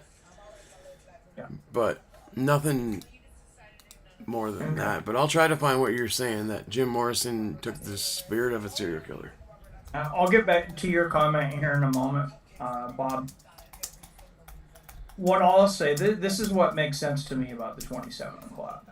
Is there's two things. Either there's somebody out there that killed a lot of these people, or somewhere there's something high in the government or in Hollywood or whatever it is. There's so many, it's tough to be a coincidence. And they purposely maybe got them all at 27 because it makes you sound freaking nuts. All these people are 27, and they know people that look to conspiracies tend a lot of times to be people that get more excited, more impulsive. It's the kind of brain that looks for conspiracies has other similarities. I mean, I'm not putting everybody in the same group, but you've known, if you're somebody who's into a lot of conspiracies, you're probably a little more compulsive. You probably have a little more energy. Maybe you talk a little faster. You can let me know if you think I'm off base on that. The other thing would be, it's all the same age. If they made a deal with some kind of other entity like the devil, I'm not saying I believe this, but it would make sense that they threw a certain age out there. Hey, you're going to be super famous, you're going to be rich and have all these great things, but you're going to die sometime at 27. I don't see everything just being, I would call it a grand coincidence, not a grand conspiracy. If all these things happened on their own with no outside interference, I would call it a grand coincidence. Okay, I have some more information. Okay. I went to Jim Morrison's biography, which is on the screen for the chat now. They don't see us, they see this. I'm going to read it out for you guys. It says, in 1947, when he was 3 to 4 years old, Morrison allegedly witnessed a car crash in the desert of northern New Mexico, during which a truck overturned and Native Americans were lying injured in the side of the road. He had referred to this incident in the Doors song Peace Fog from their 1970 album Morrison Hotel, in the spoken word performances Dawn's Highway and Ghost Song on the posthumous In American Prayer 78 album. Morrison described the incident as the most formative event of his entire life and made repeated references to the imagery in the songs, his poems, and later interviews. Morrison believed the spirits of ghosts of those dead Indians leaped into his soul and that he was like a sponge, ready to sit there and absorb it. Morrison's family does not recall the traffic incident happening in the way he told it. According to the biography, his family did drive past a car crash on an Indian reservation when he was a child, and he was very upset about it. In the book, it explains how Morrison's accounts of the incident differed from those of his father, who was quoted saying, "We went by several Indians. It did make an impression on him. He always thought about that crying Indian." That contrasted sharply with Morrison's tales of Indians scattered all over the highway, bleeding to death. In another book, Morrison's sister says the version of the event is likely exaggerated, writing that he says that we saw a dead Indian on the side of the road, and I don't even know if that's true. Research has established the accident occurred on October 17th, 1947, in which a truck was struck. One passenger, actually not an Indian, was killed on his way home to retire after finishing his day's work. Raised in a military family, Morrison spent part of his childhood in San Diego and then moved to Fairfax, Virginia, later moving in 1952, and that's where they got to Albuquerque, New Mexico.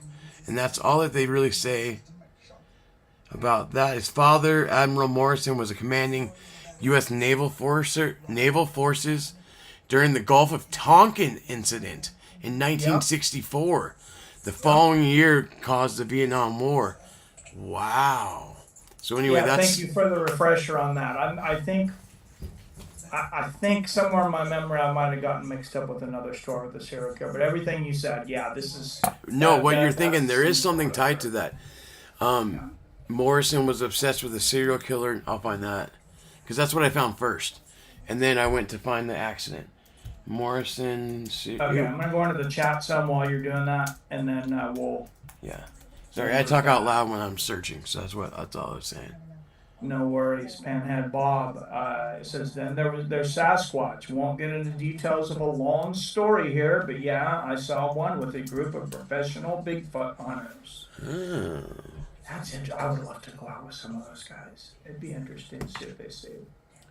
To suffer from depression. Sometimes I deactivate my Facebook too, so I understand, Phil.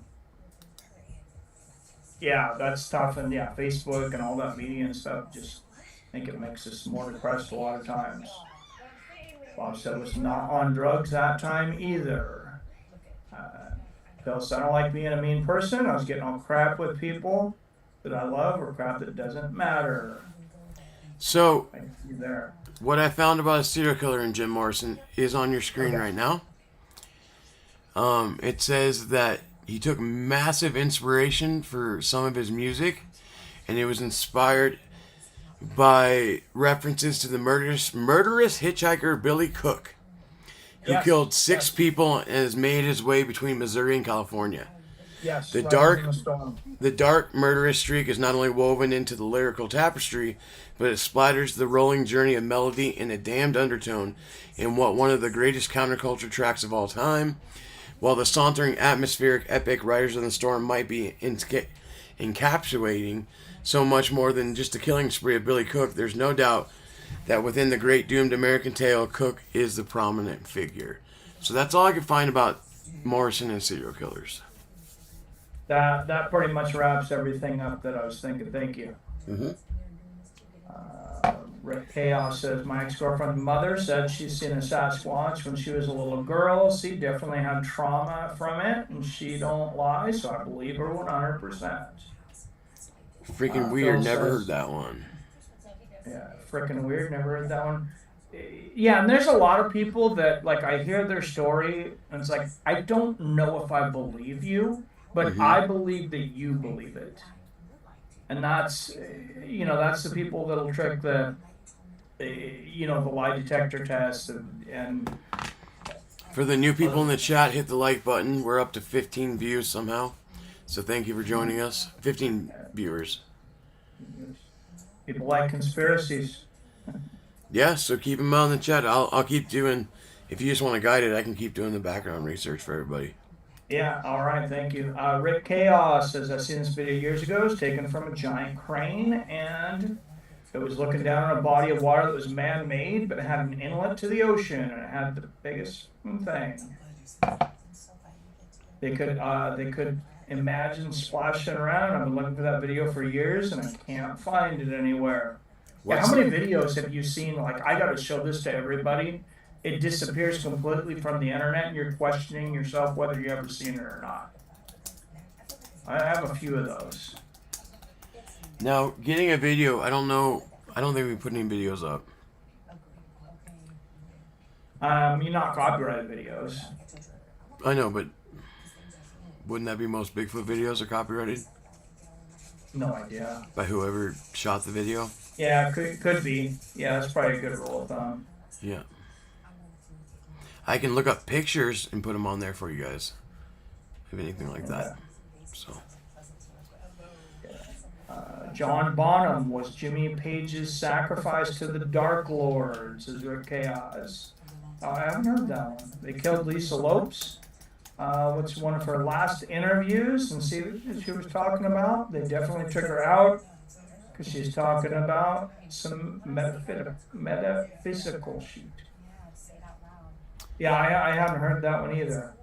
We all know that happened to Anthony Joshua for breaking away from the script. I was mistaken. River Phoenix died at 23 years old. I thought he was part of the 27 Club also. Yeah, I don't know what the hell happened with the Anthony Joshua thing, but yeah, that's a fight conspiracy. That's a good one to bring up. I have the John Bonham thing ready when we need it. Okay. So that's on screen now for you. It says, Jimmy Page, the softly spoken lead guitarist of Led Zeppelin, once told a journalist, I do not worship the devil, but magic does intrigue me. Magic of all kinds. Page, a native of West London, shocked the world of rock and roll, unlike any other star before him. Broodingly handsome, and I have to go back to this page because it took it off. There it is. Witty and quirky with exotic taste. Page was a peacock among pheasants. Says he always... Okay, let's get to where he was. This was supposed to have the...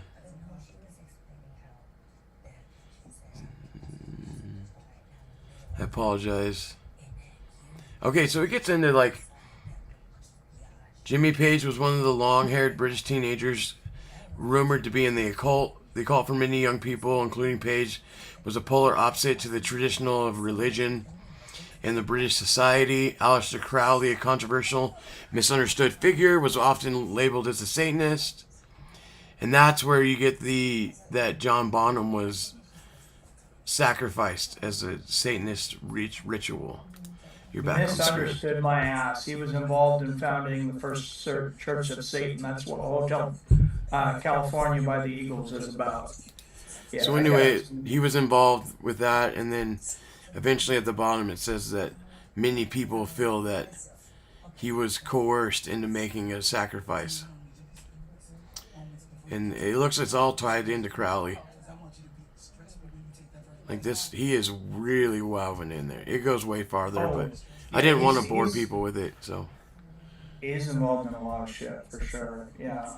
I feel that one might be real, because like John, from everything I read,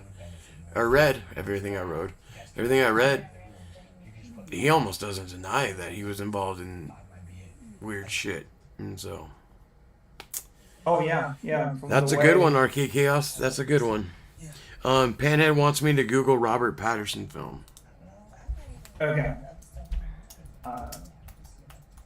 Rick Chaos says they say Anton LaVey's daughter is Taylor Swift reincarnated. I haven't heard that one. Killers on the Road, his brain squirming like a toad. Yep.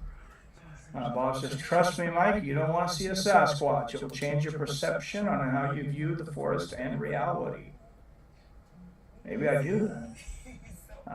Rick Chaos says, the night I seen the blood red orange orb in the cornfield next to my house right after it flashed bright white and a line of white light flashed through the sky.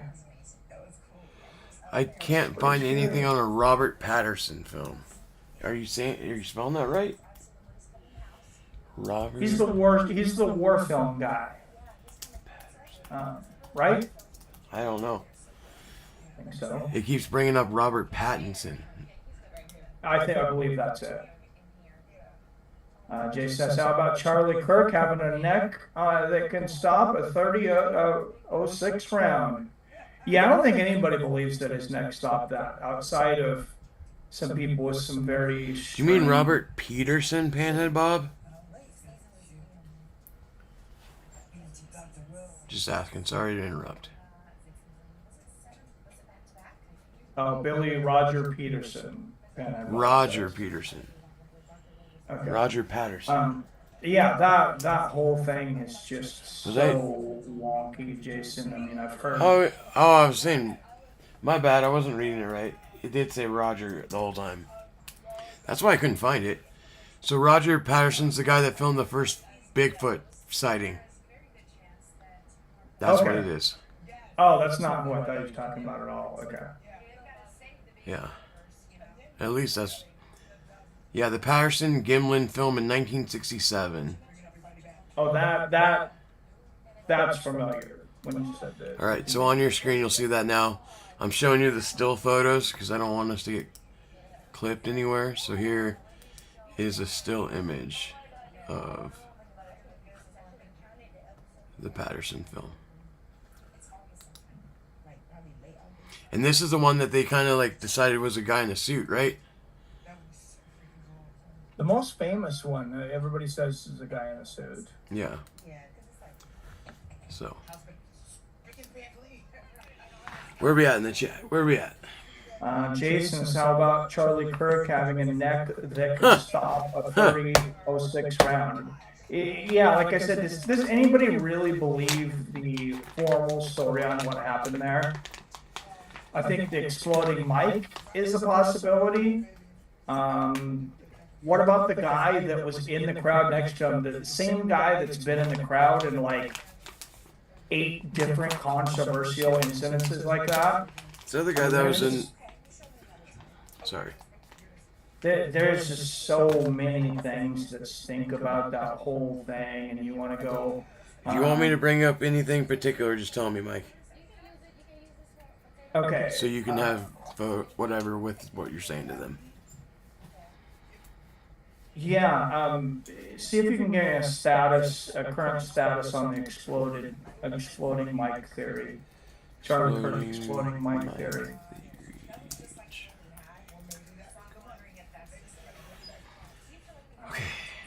Okay, I accidentally pulled out my phone, and as I did, I turned it on. There was a demon voice speaking in another language super loud through it. And I was in my daughter's room, and it was just literally bugged. Let the fuck out. I like talking about that because it scared the shit out of me. That would be too, yeah. You want the status, or you want like a summary of it? A summary of it, because I feel like it's probably evolved since the last time I looked into it. Okay.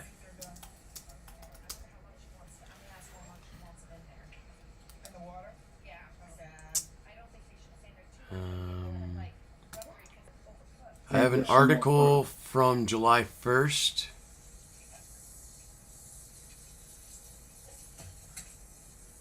Let me see if I can find the exact part of the article where it talks about it. Give me a second.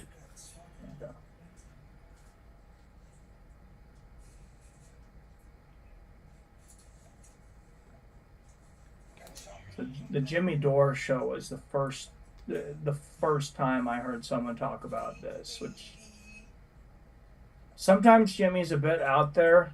I actually thought there might be some validity to this one. All right, so here is the exploding mic theory. Okay. And we're going to give credit to... This is from the India Times, this article. It says the most debated claim promoted by Candace Owens is the idea that Kirk may have not been killed slowly by a rifle bullet. Supporters of the theory point to slow motion footage from the event and argue that a wireless microphone attached to Kirk's clothing could have exploded. Owens recently highlighted enhanced images from the SUV that transported Kirk, claiming certain fragments seen inside the vehicle deserve a closer examination. Investigators have not publicly supported this theory. Available in court filings and statements from authorities continue to point towards a rifle attack carried out by Tyler Robinson. Prosecutors say the physical evidence, surveillance material, DNA findings, and messages written by the suspect that support their case. No official investigation agency has announced evidence backing said microphone claim. The Robinson case moves forward towards a preliminary hearing. Legal process is expected to bring more evidence into public view. Same time, Owens continues to examine the case for her particular audience, ensuing that the debate around Kirk's death remains active well beyond the initial investigation. Whether those questions change public understanding of the case remains to be uncertain. But for now, the courtroom evidence and the online theories are moving in two very different directions. That is the exploding mic theory in a summary. Okay. Yeah, I've heard, of course, nobody official is going to agree with it, and they want Tyler Robinson. Obviously, I don't know 100% what happened. Mm-hmm. Maybe there's things I don't know that Tyler Robinson did do it. He was one of the weirdest people to ever live if he did it, because the inscriptions on the bullets are like, they're weird. Mm-hmm. But what's way more weird is the text messages that the FBI immediately had between him and a friend, a girlfriend, a boyfriend. We're not exactly sure.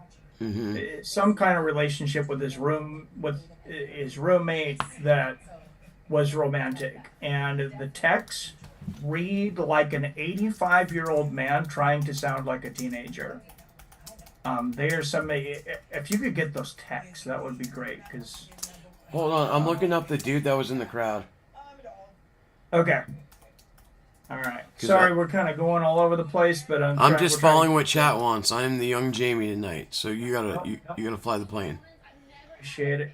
Keep me on track. Put a pin in that, and I'm gonna keep going in the comments here.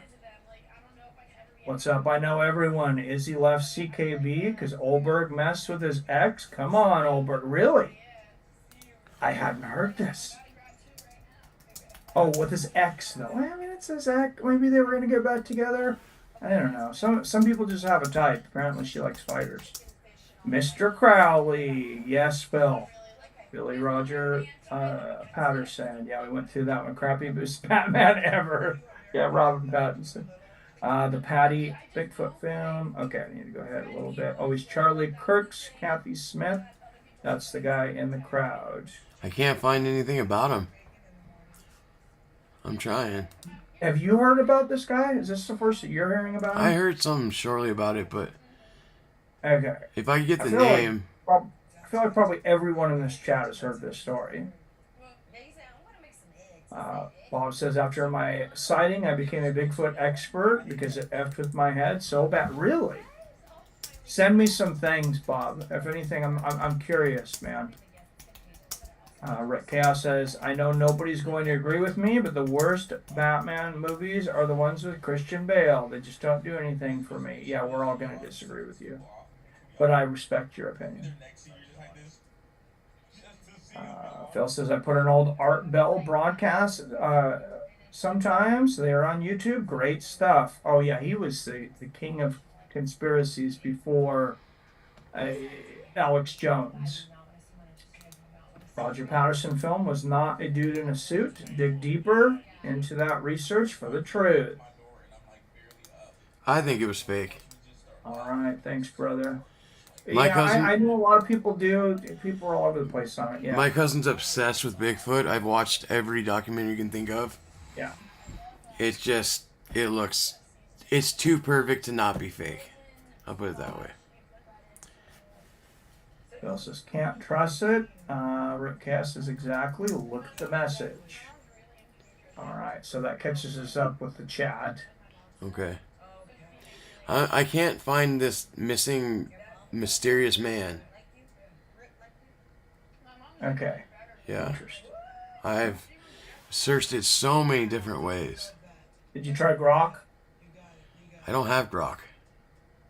Oh, okay. Well, I have my own brain, I guess. I don't know. Look at the message. Look at the message. Did you already read that?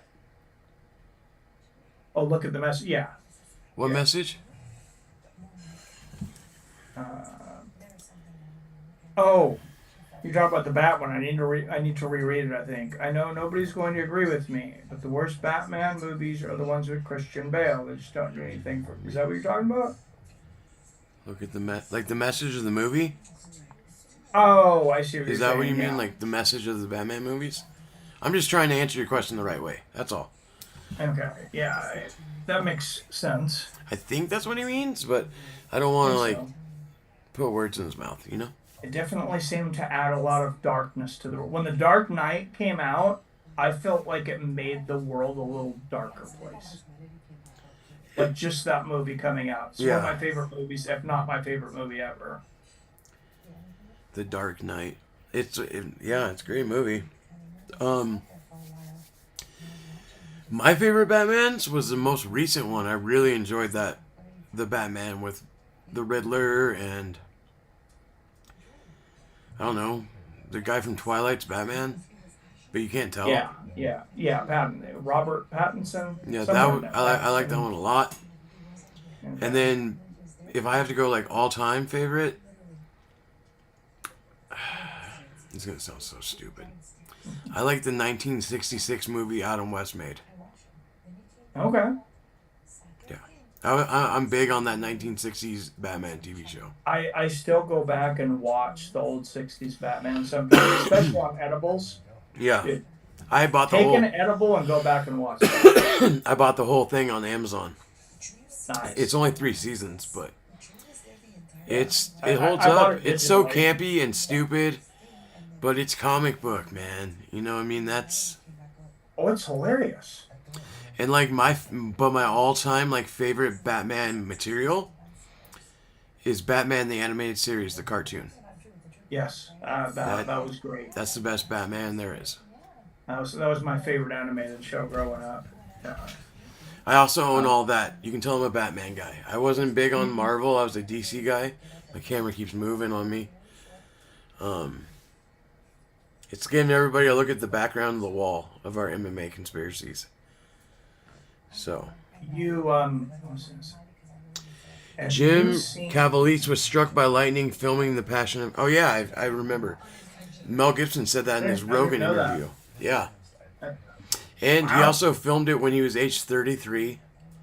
You know they're making a sequel? That sounds funny saying that. But Yeah, what's the sequel? Predicting the future, or what? Mike, Like Christ comes back? you're atheist, huh? No, no, not by any means. Okay, because they, Jesus came... Borderline agnostic, but Yeah. I think there's probably some kind of a creator. All I'm saying is you realize Jesus, they say he rose from the dead. And that's what this movie's going to be about. Okay, yeah. Well, I mean, I grew up in the church. It's the resurrection. Because, Okay. Passion of the Christ ends with his crucifixion. Mm. So the sequel will be the Okay. resurrection. And probably, I'm assuming John the Baptist after that, right? Or no, John the Baptist was during Jesus. Yeah. Yeah, John the Baptist baptized Jesus. So, I mean, it would probably be the resurrection and the disciples. Obviously I don't know my stuff as well as I should, since I'm wearing them on my neck. But when you live in as a haunted house as I live in, you have to wear a chain with you. Sounds like there's something there. Well, the house that we're in right now was originally it was a Grange Hall in like the maiden days. This house was built, fuck no, and then it was a Mormon school, and then something else, and then my uncle's brother or something made a house. It's a famous property for this town, but it's haunted as... If you don't believe in ghosts, come hang out at my house. You'll believe in ghosts. Because you see them, you hear them. There's really not evil spirits here anymore, but when I first moved in here, it felt like things were following me. And, it's very, very, very haunted. I've heard a little girl, like, talking like me and you. Yeah. So, yeah. Fun stuff. What's up? There's Wyatt. This is the guy. This is the guy I wanted to talk to. We're only this. 2 hours in. What's up, I think Wyatt? Wyatt should call in so we can talk about simulation theory. Yeah, so Panhead Bob says, as a young child, about 5 years old, I saw an open portal in the forest. That one caught me off guard. There was an old growth forest with a sun in the sky above the trees. Dude, please elaborate. I need to hear more of this. I really hope you clicked record live chat replay on this as well. Can we... I don't think I did. This is the best chat ever. I might still be able to. I'll look at it. That's fine then. I can look at it on the side. I think you can add that. It records the live chat no matter what, so you can always just add that in. Oh, okay. No, because we gotta have it Yeah, recorded there's like somehow. a live chat replay option, I guess it's called. No, I know. I know exactly what you're talking about. Okay. Floating cities. Rick Chaos wants to talk about floating cities. I got you, my guy. This is new to me. Floating cities. Real quick, Rick Chaos. You have to be more specific because there's actually a floating city in China, and that's going to dominate my searches. So, couple more words on what you want me to look up, and I will. Penhead Bob says, I was one step from walking through the portal, but then heard my mother call me. I didn't walk through and went back to my mother. Holy jeez. Mud Fossil University. Okay. Wyatt says, Mike looking super white. Got it in. I said that. It's his camera. It's putting a glare on you. It's in your camera settings. You need to turn the glare off. That did a lot, whatever you're doing. Might have been my light a little bit there, too. Your light might have been shining right on you, because you look a little bit better, but you do look like you're one of the ghosts, or you're one of the vampires from Twilight. Well, they did put me back on the 3:30 to midnight shift. So, Cloud City, says Rick Chaos. I remember the Cloud City from Dark City. It's one of the best sci-fi movies ever. Well, Cloud City is also in Star off. Wars, isn't it? Isn't Cloud City where Lando betrays... Yeah, Cloud City is where Lando betrays that dude. Or Hans. Cloud City. I'm going to type in Cloud City Conspiracy. Okay. Rex, I can't use speech to text anymore and too much info to type. I stopped using speech to text. I don't even have autocorrect in my phone or anything. Yeah. Um, a guy that's, I'm going to sound real conspiratorial here, but a guy that I know that's like really into tech, does a lot of the backdoor stuff on this. He swears that if you take off the autocorrect, you take off like your Siri, if you have Apple, anything that uses your mic and things, that they can't listen to you anymore. I feel like I figured listen to you. I always get their ways. I don't know. the only thing I can find is a Reddit post, and that always makes me sketchy going to Reddit. Yes. Yeah, most of anything I type in, Giants in a Cloud City, conspiracy with giants. Okay, thank you. The more I can put in the search, the better chance we have of finding this. Yes, Reddit turned the frogs gay. Okay, it says giants. Panabos, I believe that the portal or what could be a reason for missing children that never have been found. That sounds like a sci-fi movie. Okay, so what I found seems like we're right out of like. Okay, bear with me, gentlemen and ladies, if there's any ladies in here. I'm just gonna show you guys what I found, and then you tell me what we think. Okay, so it says, cloud description of them. Cloud giants stood erect at soaring heights around 7.3 meters, 24 feet tall. Their huge bodies weighed around 11,500 pounds. The bodies of cloud giants often displayed handsome, well-known, defined features. Their skin ranged from milky white to light sky blue. Hair was silver, white, or brass, and their eyes were an iridescent blue. They often dressed in clothing made of the finest material and jewelry. Rather than wearing any form of armor, they preferred to wear or carry things enchanted with protective magic. When they did wear armor, it was usually a chain shirt.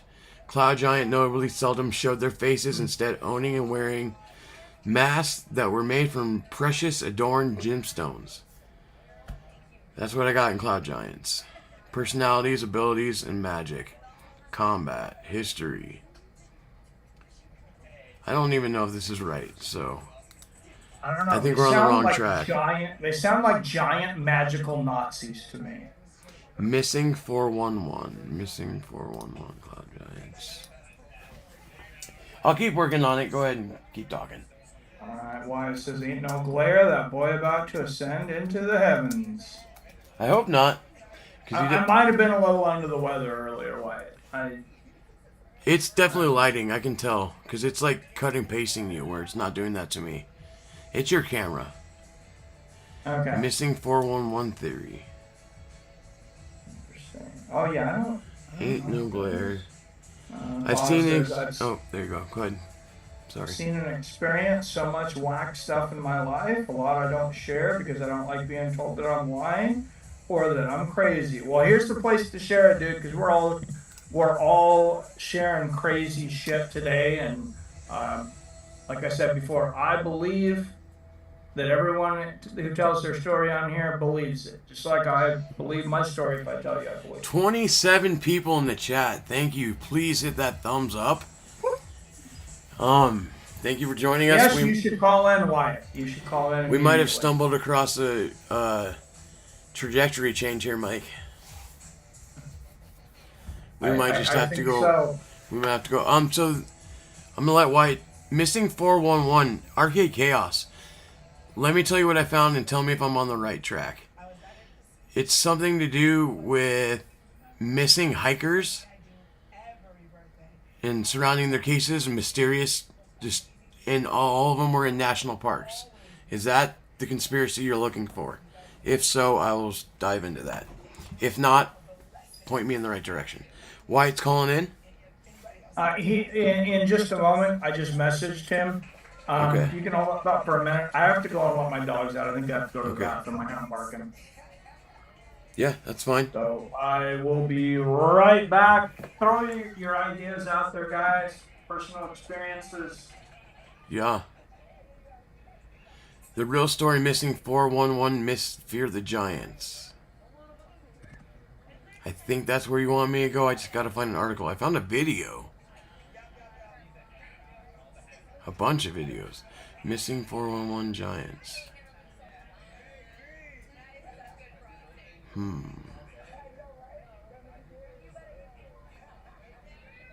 They defy common sense, challenge conventional wisdom. Okay. So you're saying I'm on the right track. Let me see if I can find an article on it then. David Pallades wrote a book about it. So Bigfoot might be tied into this. It says in some of them. Alright, we're going to go to this video. Alright guys, I'm going to bring this on screen so you guys can see what I'm seeing. It says, people are going missing in America's national parks under mysterious circumstances, and the National Park Service is obstructing attempts to investigate these events. That's the claims made by author David Pallades in his Missing 411 series of books. He's classified over 1,440 missing people cases under the Missing 411 label. At its core is the Missing 411 is a vague claim that something unusual is occurring related to the deaths and disappearances in our national parks. The concept is steeped in milieu of conspiracy and the supernatural, as Pallades frequently appears on paranormal-oriented radio shows and podcasts to discuss it. A documentary appears to be in the works as well. Interestingly enough, Pallades has constantly avoided providing an explanation for the cause of these disappearances. He's joined the ranks of those who are just asking questions. One might assume that the North American Bigfoot search and the author of the Tribal Bigfoot would arrive at this explanation.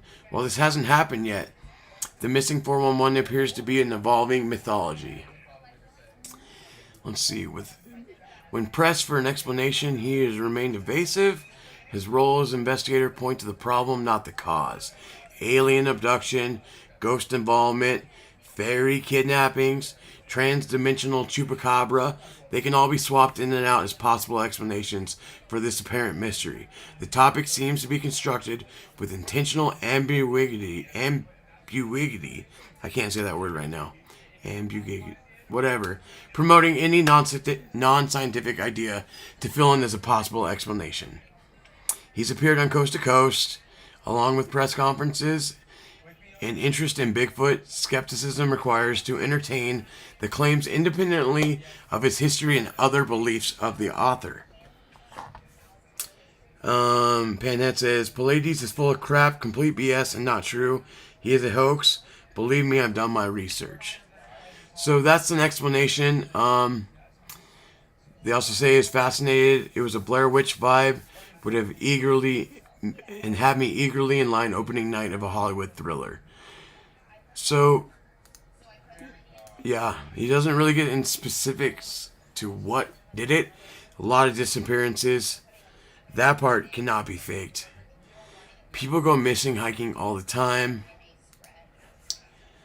Trust me, I'm from Colorado. I know all about missing hikers. It happens, if not daily, hourly. If not hourly, daily.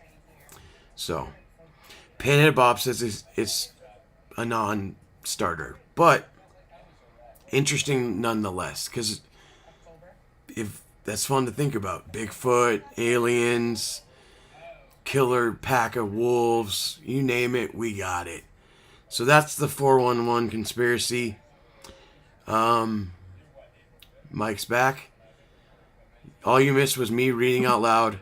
Hey, so I couldn't pronounce this word. I know how to pronounce it in my head, but it won't come out of my mouth. It's Ambuigty. Ambiguity? Yeah, thank you. My lisp kicks in and I can't finish the word. I struggle with some words too, and my nice wife makes fun of me. It's not nice of her. I struggle with the letter S, if you guys can't tell. Real quick, I gotta say, if they're watching, Mr. Funny that it's a conspiracy theory, but Kirk Rutherford of the band The Moon is Flat. He is a part of the Fights with Friends community. Okay. Has been on the channel. He's in the Facebook Fights with Friends. You may not have seen him for a while. I sincerely apologize. I had told you that I was going to go to your concert tonight at Mirkwood and see you there, and You forgot. somewhere I lost it in my schedule. So I apologize. I promise I will go to a concert.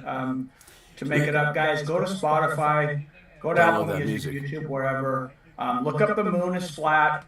Our friend Kirk Rutherford, he's about 6'7", 400-pound, big dude. Not fat, just big freaking dude.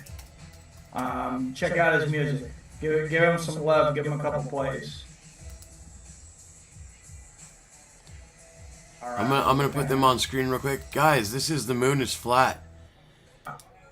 This is their Facebook band page. Friday, July 3rd, they did a concert. But anyway, moonisflat@gmail.com if you want to get in contact with them. Bandcamp.com for their upcoming tour dates. The Moon is Flat, rock and roll band from the Pacific Northwest. Best when listened loud. Once again, The Moon is Flat.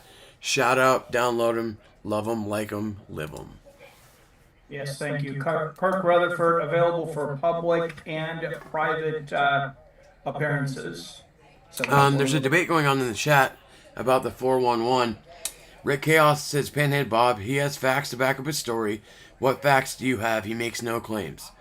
So how is he full of S by giving you facts about the people that are actually missing? They call Mike's cell phone. Oh shit. Call Mike, because we're streaming from my computer. Yo. Wyatt just messaged me. We're getting there, Wyatt. I'm sorry. They find people. You say to call me Rick or Pat or Bob? No, Wyatt's going to call. Wyatt. Wyatt says bring me in. All right. I'll bring you in, Wyatt. So they find people that's been. Oh, add them to the Zoom. That's all you got to do. Oh, yeah. Okay. Oh, does he have, I don't know if he has Zoom. Oh, well, if he does, you can add him Probably to the Zoom. does. I'm going to finish reading the chat. Anyway, Arcade Chaos continued. I think we did Zoom with him before. Yeah. I don't know. They are all missing their shoes, and there was a little kid that says a bear carried him and people wind up missing that are in the back of the line during hikes.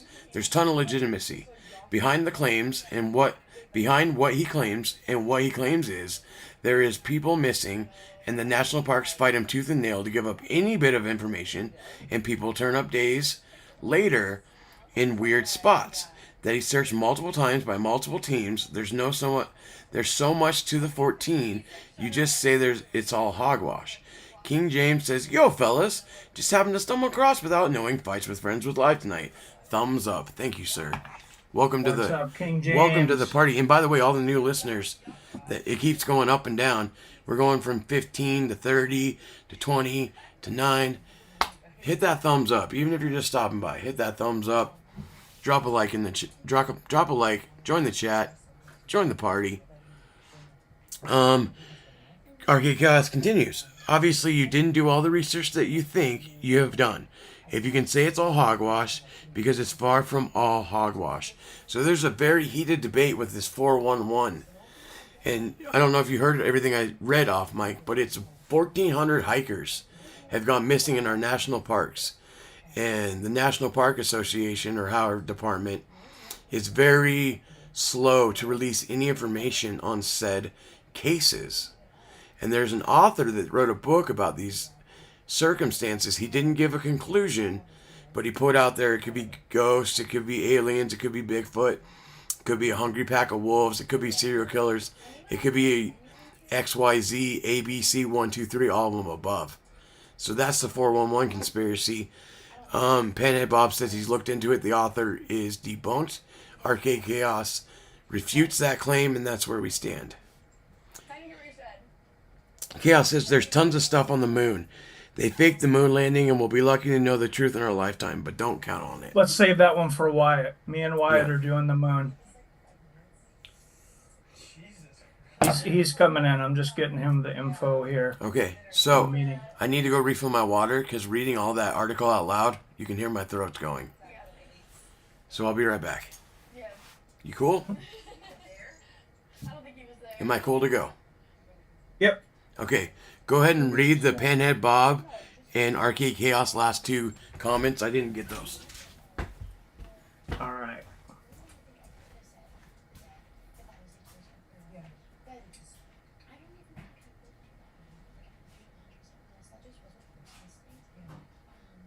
All right, let's go back. King James, by the way, I feel like you were meant to be in this stream. Like you live in the middle of the woods with nobody around. I feel like this might be your kind of stream. Chaos.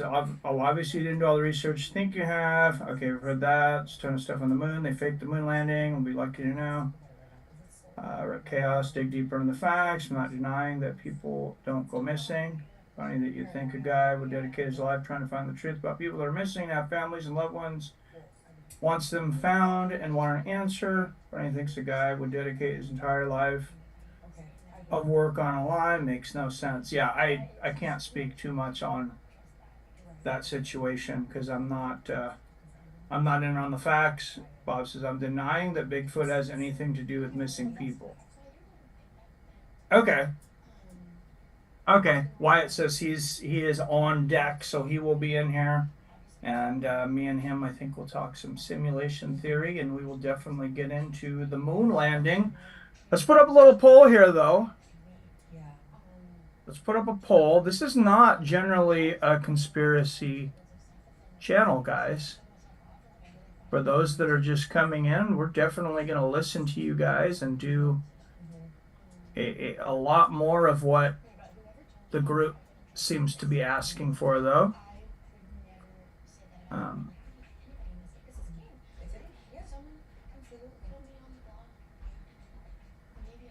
Where was I going with that? Sorry, guys.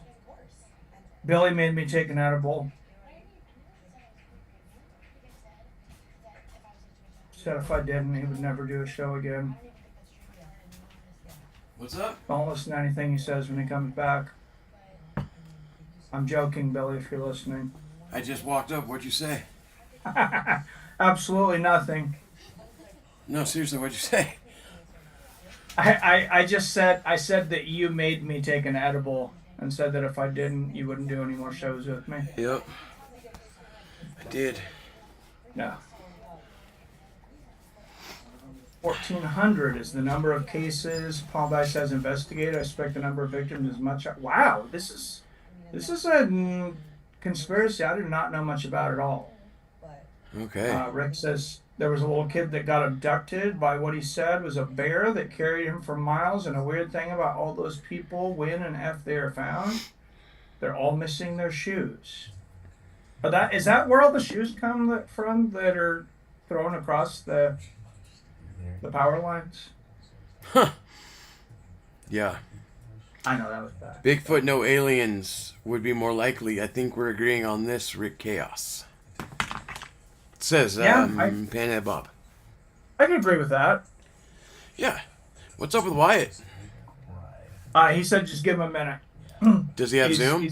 He's coming. Does he have Zoom? I think he's downloading it right now. So okay. By the way, he wanted to make sure and come in on video though. That Zoom invitation is open for Arcade Chaos as well. Yes. Panhead Bob, but I know you can't do that, so I'm not even gonna make you do that. Well, this will definitely not be the last video we do that's like this, or the last live stream.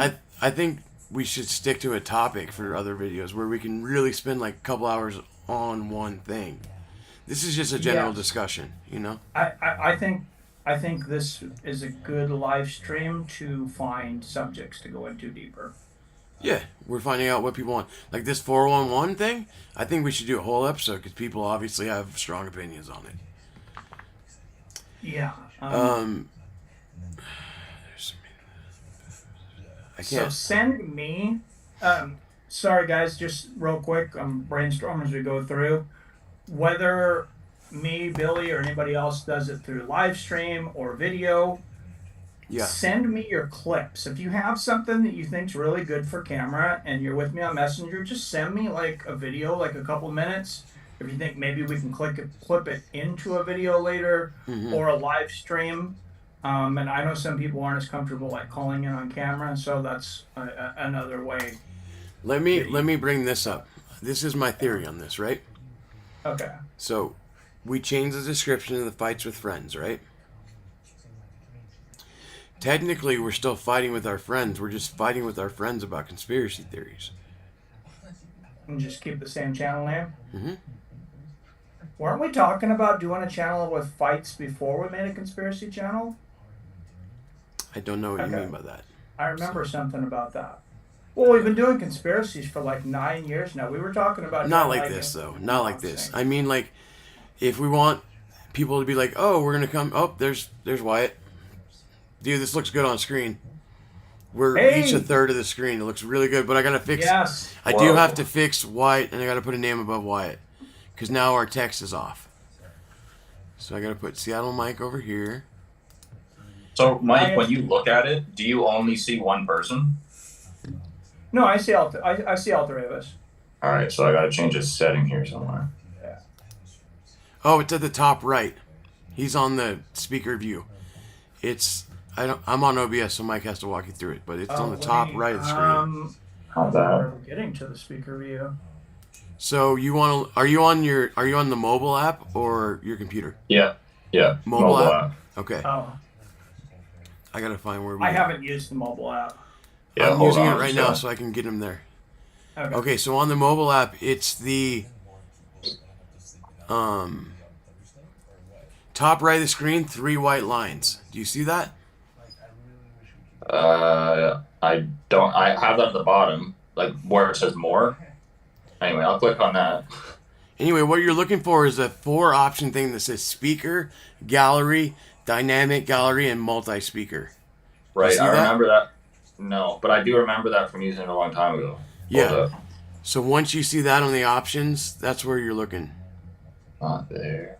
All right, give me a sec. You guys can keep talking. I'll mess around for a sec. Okay, cool. I just got to point out, Wyatt, I've never seen you look so much like a truck driver. Good.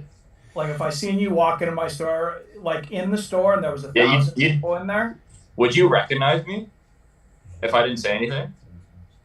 Right now? I would. Yeah, I would really recognize you, but like just like the way your hair is with your hat and your facial hair, it's just like if there was 1,000 people in my store and I was looking for the guy that just docked, I would walk up to you. Now I just need to gain like 100 pounds and I'm set. Well, that's when you get older. A lot of the young truck drivers are still. Bro, what is with this fucking app? This used to be so easy. It used to be exactly what Billy said, where you could just click on something and it just shows. It doesn't have anything like that. I can stop video. I can chat. Great. I don't want to chat. There we go. Oh, I have to scroll. Okay. Did it switch us? You need to get off the speaker one. And then you should see us the way you want. Can you guys still see me? Mm-hmm. I can see you. All right, perfect. Yeah, you're fine. Perfect. Now I can go back to getting you a name on there. Okay, so now we need a Wyatt name. So you guys go ahead and talk. I'm going to work in the background. I'm going to go to the chat. What have you guys been talking about? I know conspiracies, but like specifically. Whatever the chat wants to talk about is what I've been looking it up for and putting it on screen. Yeah. Okay. We started out with MMA conspiracies. Does Wyatt have a nickname or is it just Wyatt? Just Wyatt. Unless you guys want to give me a nickname, whatever. We've ever given him one. I mean, the obvious one is stupid. Trucker Jones. Trucker Jones. There we go. I like it. I like it. I just got to find a good font for you. All right, Mike, do you believe in Jesus Christ? I'm going to go to the chat for just a moment, and then me and you have a lot of subjects we can go over. I did take an edible just a little while ago, too, so if you want to match me, you know. Dude, I took an edible yesterday. I didn't have anything really to do yesterday, so yesterday at like noon, bro, I'm still feeling it. I took a little too much, I think. I know Billy said that he doesn't even feel anything when he takes them. I don't. I looked into it. Some people I think are just like that. Yeah. They are. It's like 10 to 15% of the population. Yeah. Is it that high? What's that? Is it that high? Yeah. 15%? It also explains why I never overdosed on heroin. What does that have to do with anything? Is it a Because similar mechanism? my liver processes drugs better than most people, so I could do a big amount and it wouldn't kill me. But I just with edibles though, like I know a whole bunch of different drugs are all processed slightly differently with different enzymes and whatnot. Yeah. Anyway, that's not a conspiracy. So moving on. I'm gonna go. We to the believe chat you. one more time before we unleash Wyatt on the mini conspiracies. Him and I. Genghis Khan. Okay, continue. Mike, do you have the stream up? I can. Give me just a All right, go to live and tell me if like our spacing looks okay. Okay.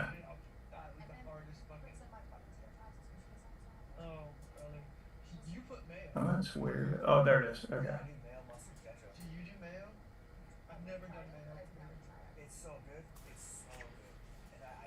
Oh.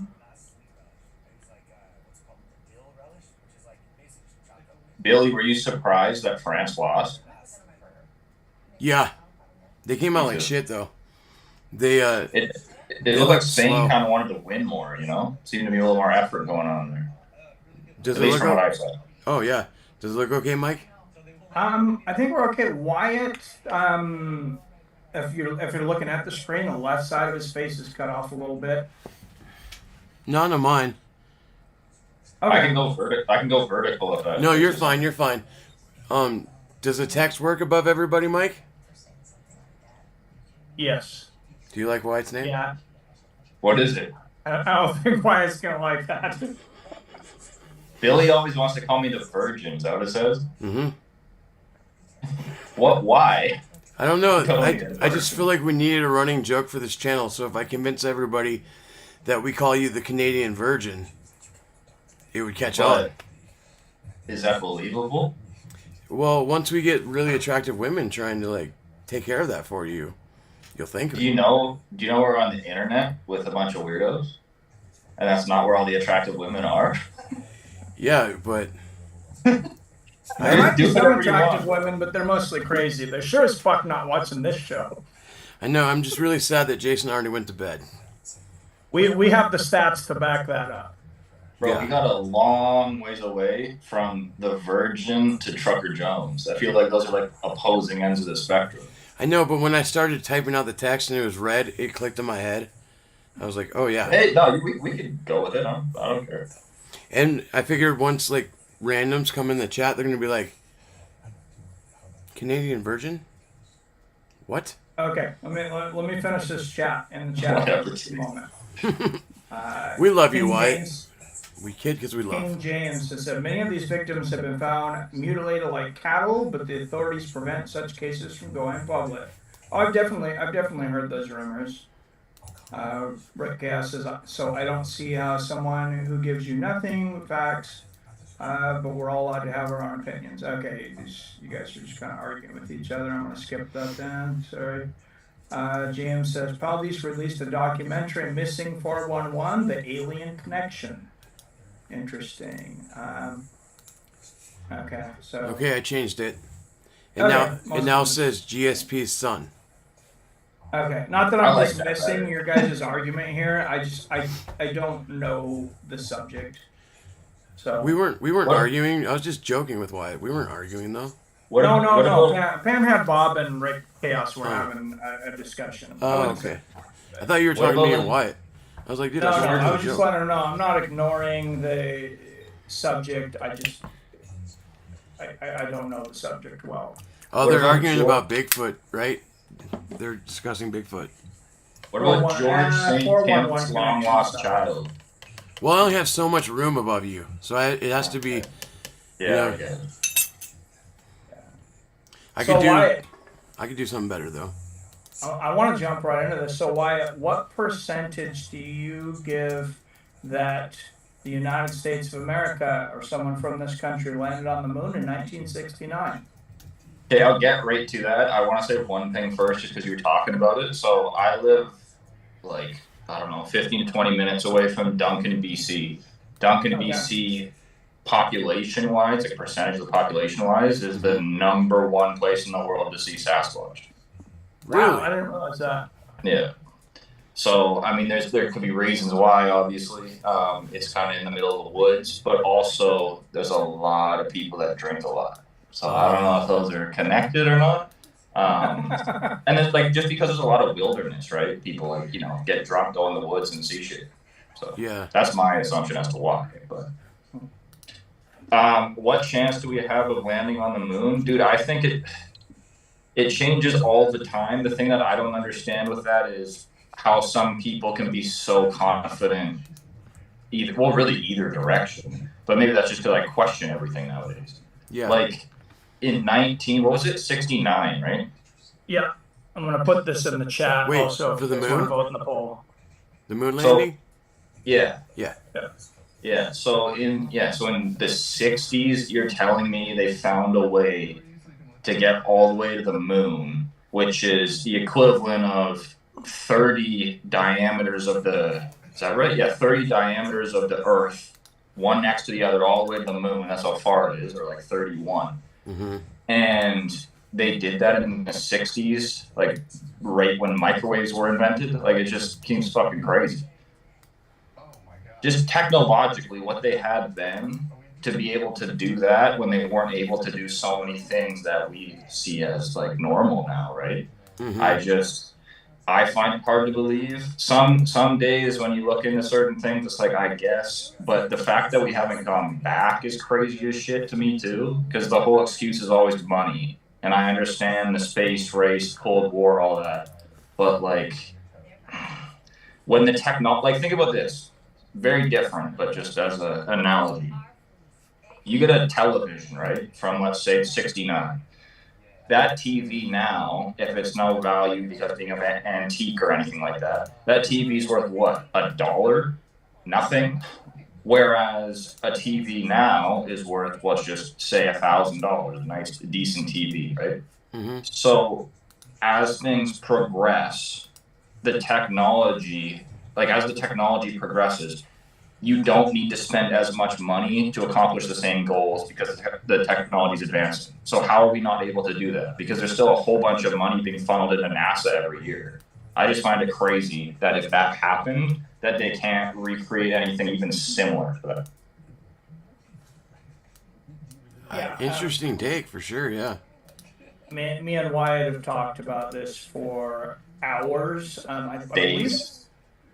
I believe it's like 6% of the country they poll said that they don't believe we landed on the moon.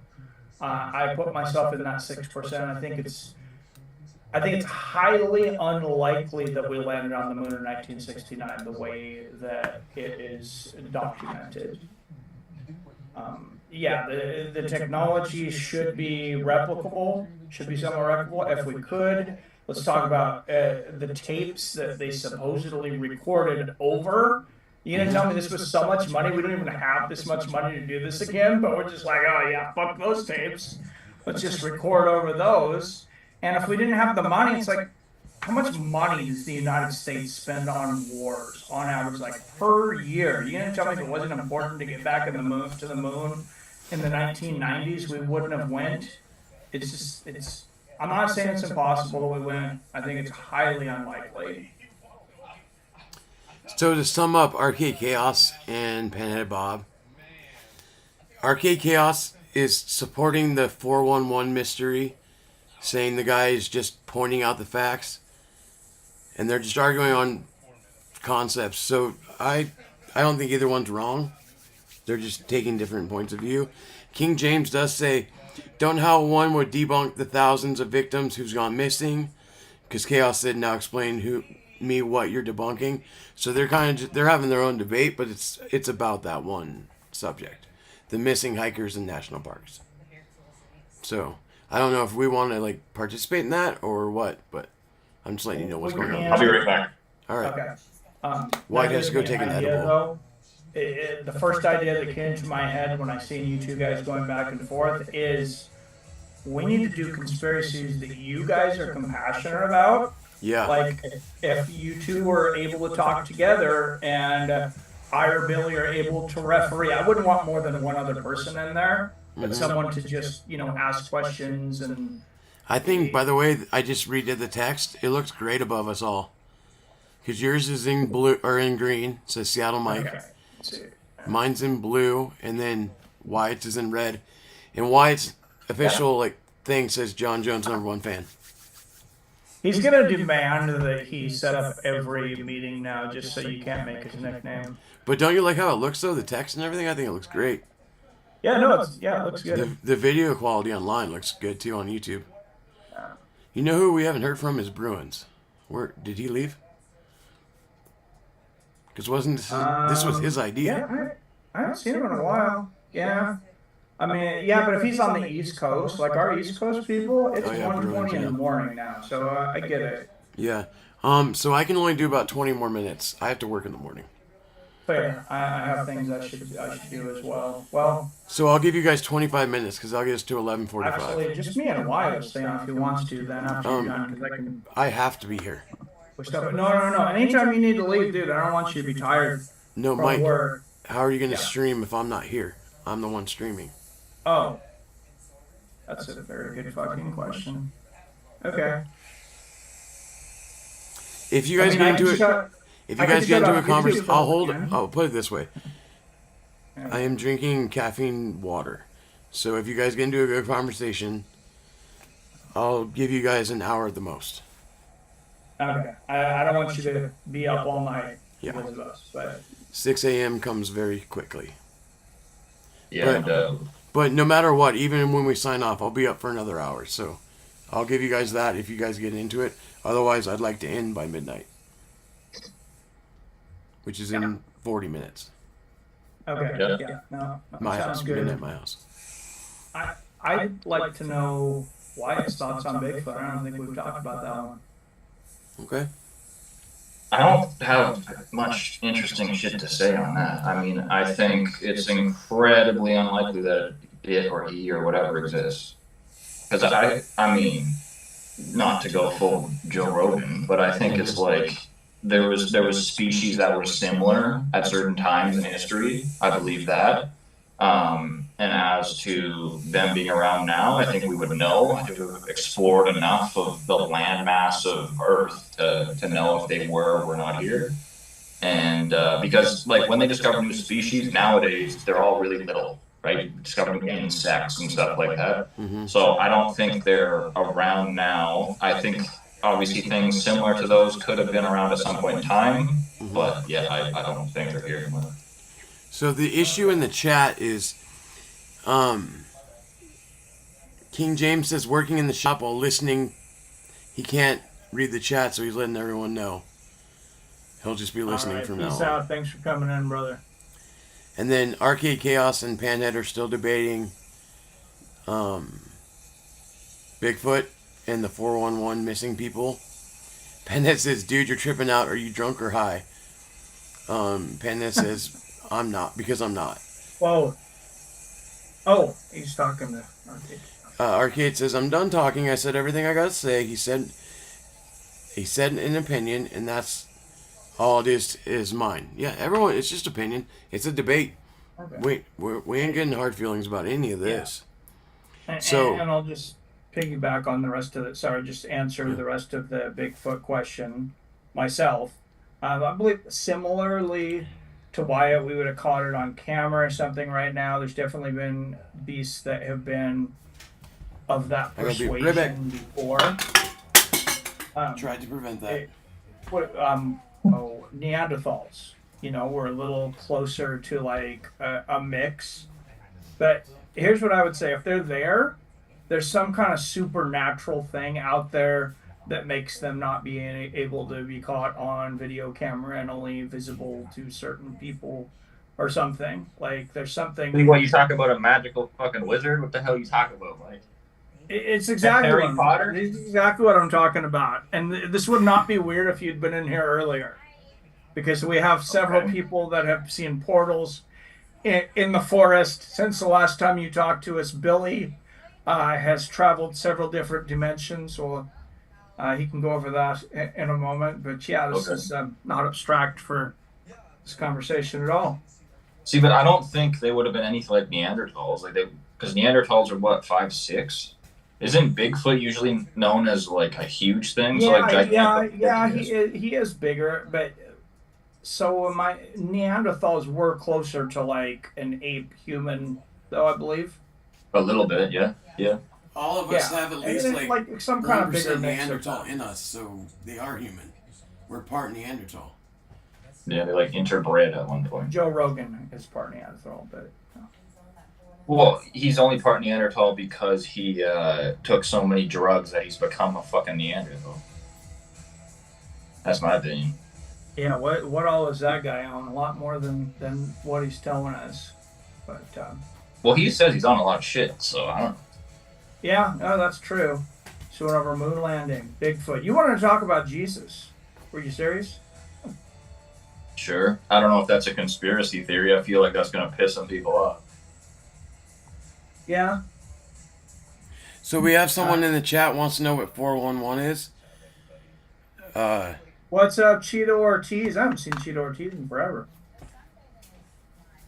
Can you 411 explain is those missing since you hikers looked in it national up? parks. Repeat that. Sorry, I'm trying to fly an airplane over here so I can participate. Oh, no worries. We'll wait on. We can come back to that one. 411 is 1,400 missing hikers in all the national parks. Under mysterious circumstances, they found missing shoes. There's no like concrete explanation on what's causing it, but something is causing a ton of missing people, specifically hikers in our national parks. That's why it's called Missing 411. Is that in all national parks, or is that in one specific one? It was multiple national parks. Okay. I don't know shit about that.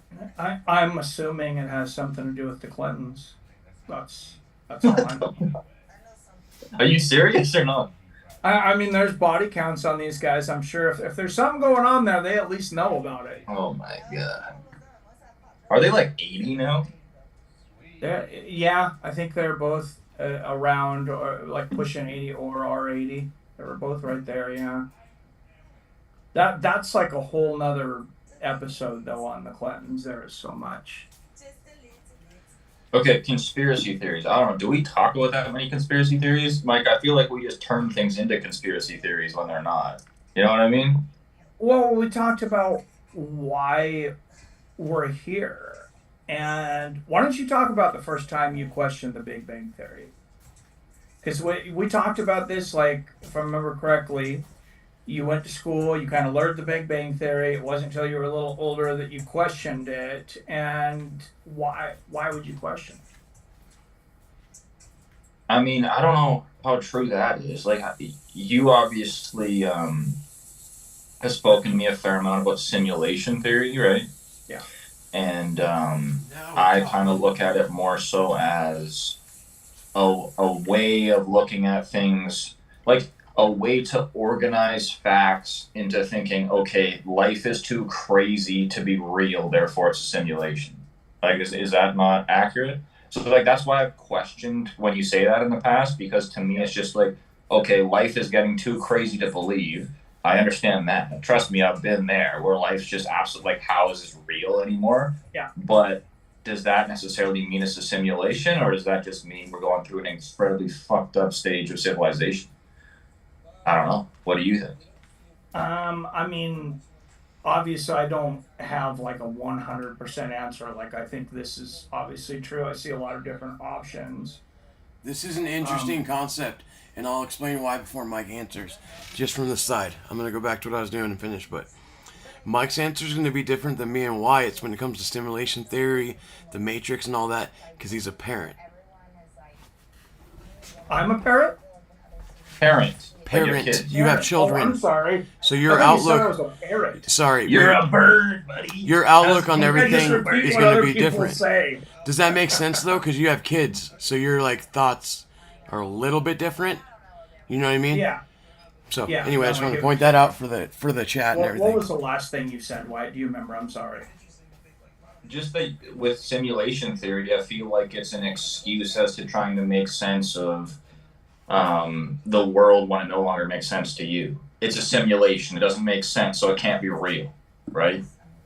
Yeah. And I feel like this might not be the best word, but you're guilty of doing that. And so why do you think that's the case? Do you like what makes you think that it is a simulation, or is it simply that the world's getting too crazy to believe that it's whatever else you want to believe, created by God, or whatever, evolution, just a rock flying through space? Like what makes you think that it could be a simulation? Great question. A lot of things seem programmed.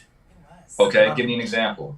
Now I'm going to say, if this is a simulation, to me, that does not dispel a God at all. If anything, possibly it would be more proof of a God, because who's running the simulation? What is our definition of a God?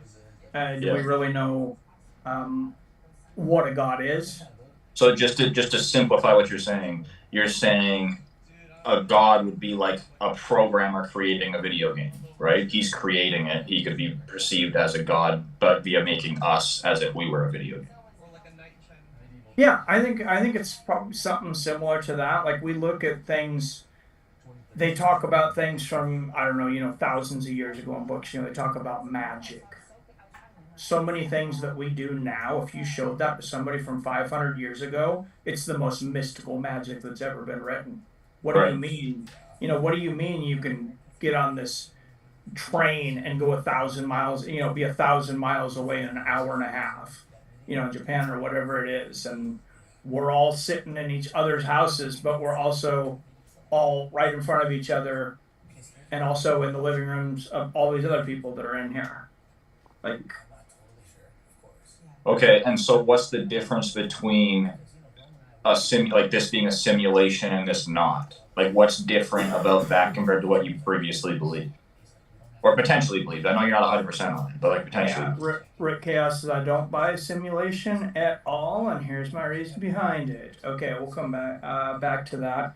Yeah, like I said, I don't necessarily believe in it, but I think there is some social engineering, especially over the last 100 years, that we recognize of humanity, and we don't really know who's doing a lot of it. But I was talking to you, I think, just today about the today, maybe it was yesterday, the decades, how you have decades that are a certain way and then they kind of repeat themselves. Like the 50s, at least how we think about it, was a certain way. The 60s, you get the drugs, you get the hippies, you get everything. 70s kind of piggybacks on that. Now we got to socially engineer society the other direction. Maybe it's just voting with Reagan. We get a lot of other different things, the war on drugs, trickle-down economics, whatever you think of it. We're going to go into the 90s. We're going to go a little bit the other direction. 2000s, we're going to go, maybe a little in the middle before we go all the way over here. And as far as patterns, I think we've talked about this too. Things are good. We're making money off of them. Slowly make them worse until people get more and more pissed off and buy more and more editions of this thing, until 50 years later, they are so excited to have the original concept of what you fucking did, that 1970s dishwasher that works, they'll pay whatever they want for it. And like the whole time, what did you really do? They really didn't do anything. They took a technology, they denigrated it over 50, 60 years. Now they can slowly bring it back, and you can just do, if it's not a human doing it, it's like you can just do that cycle over and over and over again. You can see how the world would continue to just spin. So that's cycling. Why would that support simulation theory? Because like programs cycle? Like I don't have an answer. I'm just trying to understand. Yeah. To me, it seems somewhat like of a program. To me, the 60s seems like a program that you would plug in. 70s, the 80s, the 90s, the 2000s, they all have their identities. They all have their genres and their personalities. And yeah, some of it was it influenced by Hollywood, by governments, by influential people? By God. Right. And the answer could be that just humans are that good at social engineering, and we've came up with all this stuff on ourselves and or by ourselves, excuse me, and created all these different identities of all these different decades. I mean, so to me, it sounds like a big part of what you're talking about is influence, right? The influence of something is making things a certain way. Like, isn't that kind of what you're saying? Whether it's like from politicians or an unknown entity or God or whatever, it seems like there's something influencing the direction in which we're going, and it's not us. Is that what you're saying? yeah, and not necessarily. I'm saying it's kind of a one way or the other. Like something's influencing us, or there's some really smart motherfuckers out there, way smarter than me and you, and they just, are good at organizing all of society, and they've been doing it for generations, maybe passing it on. That to me starts to sound more outlandish than simulation theory. All right, there's a new poll in the chat. Go ahead, everyone, go vote. Hell no. Okay, so what wouldn't, and I know we'll want to get off this shortly, but what would a more organic, non-influence, non-simulation civilization look like? What would the, like, how would that grow in comparison to what we're seeing? Just like less influence, less like very strict, like 60s, 70s, 80s, movements? It would be more natural and sporadic, or how would you see that being? Yeah, I think I have a pretty good answer for that, because starting about, a lot of people say starting about 2016, starting 2020, somewhere in there, that the world felt like it got different, and they couldn't put their finger on it, but I've had a lot of people tell me this. So are you saying pre-COVID? Somewhere in there, maybe, yeah, somewhere in that timeline. A lot of people have told me this. Some people have even said after 2000 Y2K, but I hear a lot more people now saying that it's like we went into another universe that's like similar or something. Not saying that we did, but if you didn't have the programs of the 60s, 70s, 80s, 90s, I think you would have exactly what we have had for the last 6 years, which seems to be just a disorganized, not clusterfuck. We're going in all directions. We have all different genres. If you want to put your pajamas on your fucking head and your underwear around your feet and socks on your ears, and then identify as a pregnant hamster and have to be treated as such. Yeah, and walk into fucking Walmart. I mean, there's going to be a few people that laugh, and there's going to be 10 more people that ridicule the people that laugh at you. I mean, it seems to be the Wild West. I just want to involve the chat. There's a couple people that have comments on this particular thing. I'm going out of order, but Cheeto Ortiz says, I think the idea behind simulation theory is that you're the only real person and everyone else is just part of the program. NPC for video game players. Yeah, I'll get to my thoughts here in a minute. Arcade Chaos says, let me tell you something. I've seen more than probably this whole entire chat combined, and you can take that to the bank. I don't buy simulation at all, and here's my reasons behind it. This is still Arcade Chaos. If this was all a simulation, we wouldn't love, we wouldn't hurt, we wouldn't have feelings that literally destroy our bodies, our souls, and breaks our hearts or gives us immense joy. We would all be the same exact person with the same exact feeling, doing the same exact thing. So is it a simulation when someone murders one of your family members that absolutely destroys you and you're never the same again? Is that part of a simulation? I believe there is a God. Our soul never dies, just our physical shell perishes. I'm more than willing to debate Panhead Bob over 411.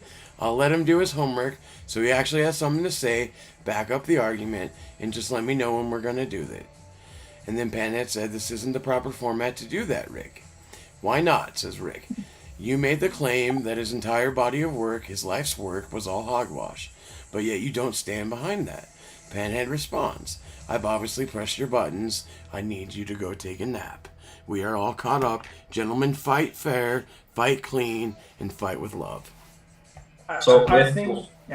With what Arcade Chaos said, the difficulty with simulation theory is that it doesn't actually have to change anything. right? Arguing that there's a God, it's like, okay, you could say that there's free will or there's not. Like, there's different arguments with it. With simulation theory, I don't see how, like, you can just say that and there's nothing that supports it and there's nothing that goes against it. Because to say, oh, we have feelings, that can be programmed. People respond differently, that can be programmed. Like, there's no real way of differentiating it based on, like, from our reality to it being a made up reality. Because, I mean, you look at how far video games have come, for example, and like Grand Theft Auto, one of the more popular games, different characters, like NPCs even, right? They'll have different personalities and different traits. So then you like advance our civilization 200 years, right? Video games are going to have everything that we feel and do and all that. So I don't know how you can differentiate it. I'm just saying, I think that's the whole problem. We're in a simulation. There's no way to support or deny that. We're not. There's no way to support or deny it. From my perspective. I agree. That's a great point. My opinion on the simulation theory, since I was in the other room. Yeah, the parent thing. I'm interested.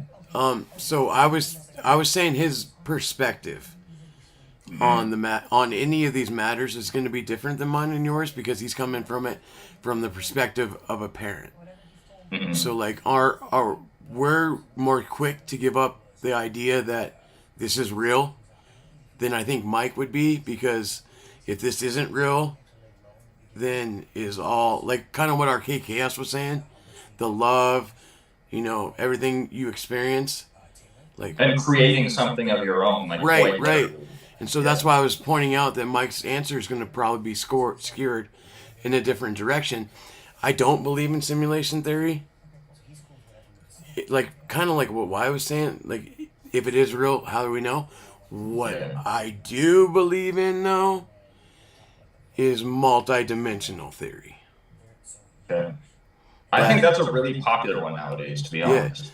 And I feel like that's a way of explaining everything, which I think might be why it's more popular. Now, granted, I mean, hopefully it isn't offensive in any way, but like people who have more experience with drugs, right? I think it's easier for those people to whether support or deny that theory because it feels more like they've actually been able to witness other dimensions in whatever field or way, right?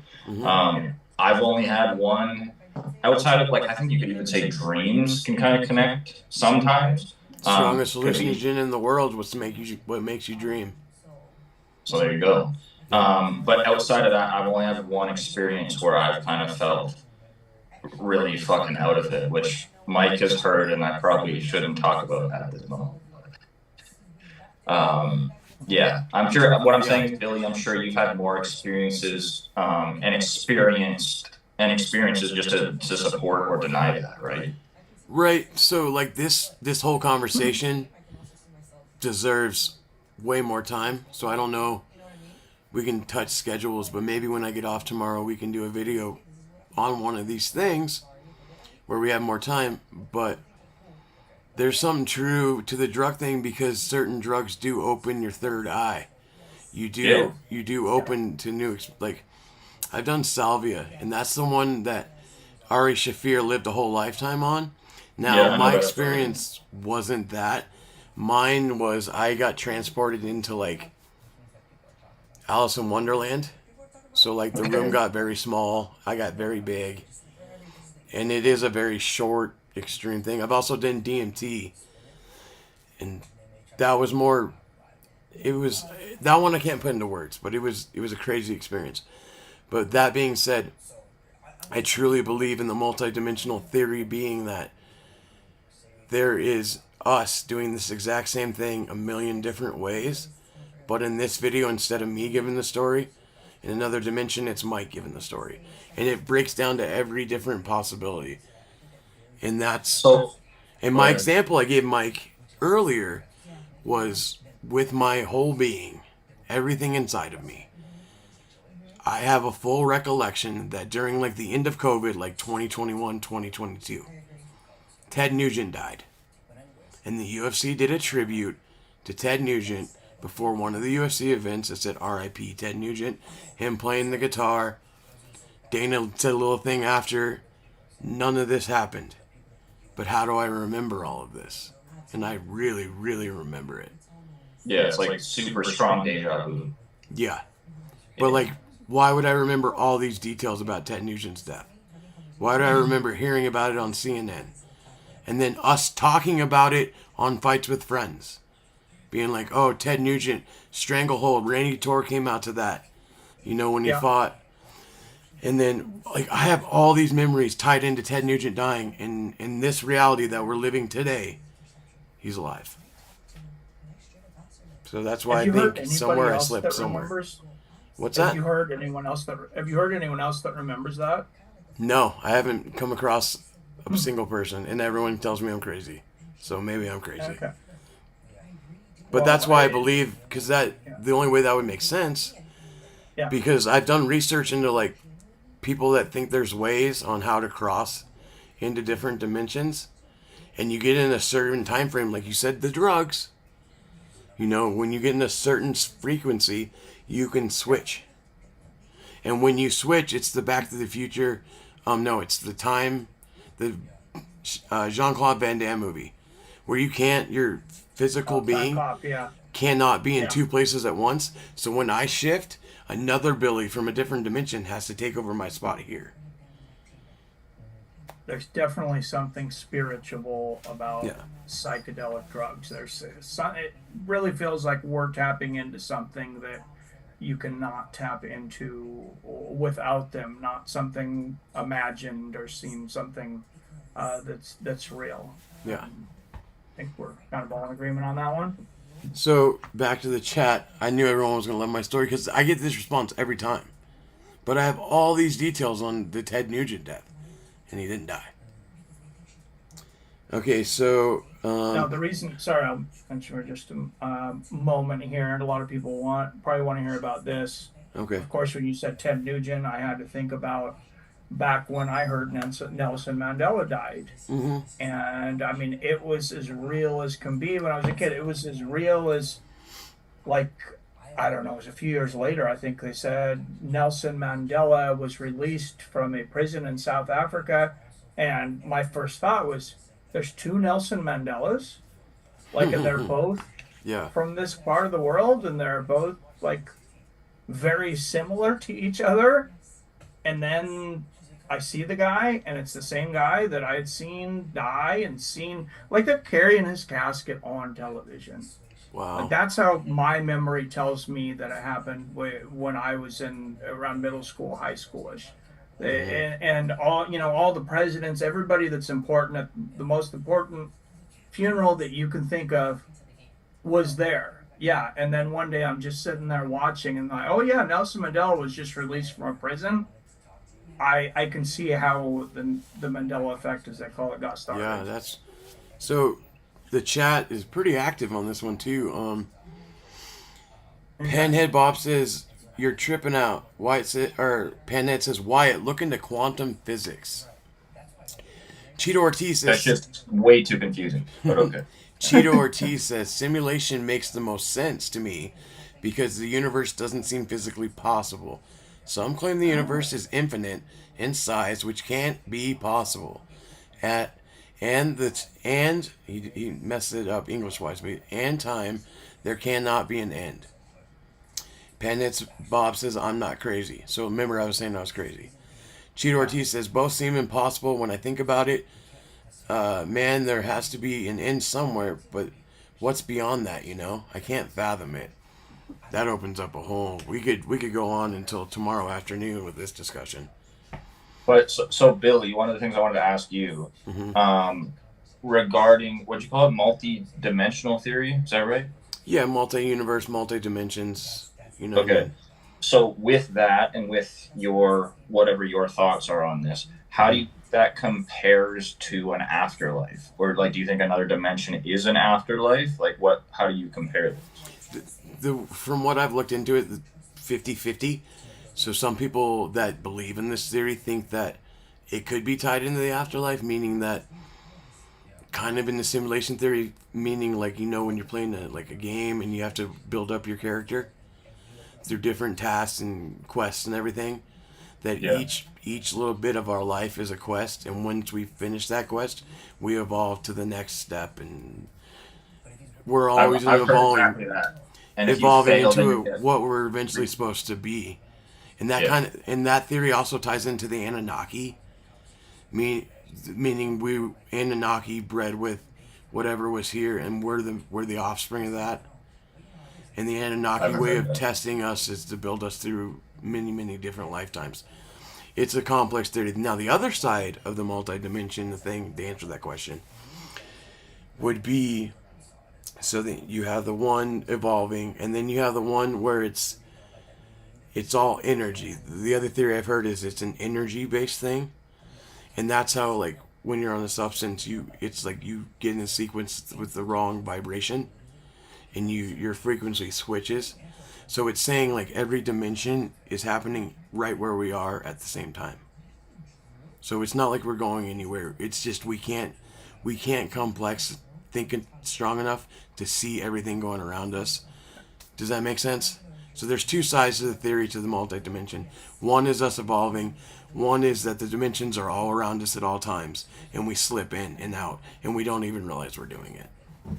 So the one with evolving, right? The one from one dimension to the next, once you kind of have completed a level, so to speak. Yeah. Is the way that you're looking at it or have read about it that you have to live your life in a certain way in order to get to the next stage? And if so, is it like we're living completely blind and it's just kind of through experimentation that we live a good enough or whatever life to get to the next dimension? Or is it something more like if they're like, you know, maybe it's like religion based or whatever, but you live a life a certain way, like say you're a complete whatever, Roman Catholic, right? And that's the right way to live. And you live your whole life like that, and that's actually the right way to get to the next step. Is it something that you can be aware of, or is it just kind of luck of the draw? I think you kind as in like, sorry, go ahead. I think you're kind of answering it in the same way, because immediately when you started saying that, I thought of religion.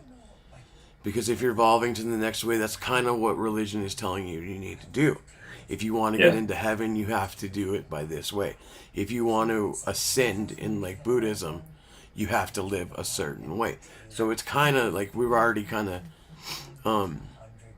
by the way, I didn't do coke. I have really bad allergies, so my nose keeps running. I don't think someone said like something that. in the chat earlier, so I was like, no. Okay. I haven't done coke in like 30 years, actually. No, not 30, like 20, 25-ish. So I think you go back to the ancients and their texts, like you go back to the Egyptians, they had a certain way you had to bury your dead because they had the next process of the afterlife. So it's always been tied into our folklore and our fables. So there's probably some truth in there, because I think the ancients had way more understanding of everything than we do, because we're blinded by technology. We're blinded by all the lights and whistles. We don't stop and look around at our environment and get all the clues that are already around us.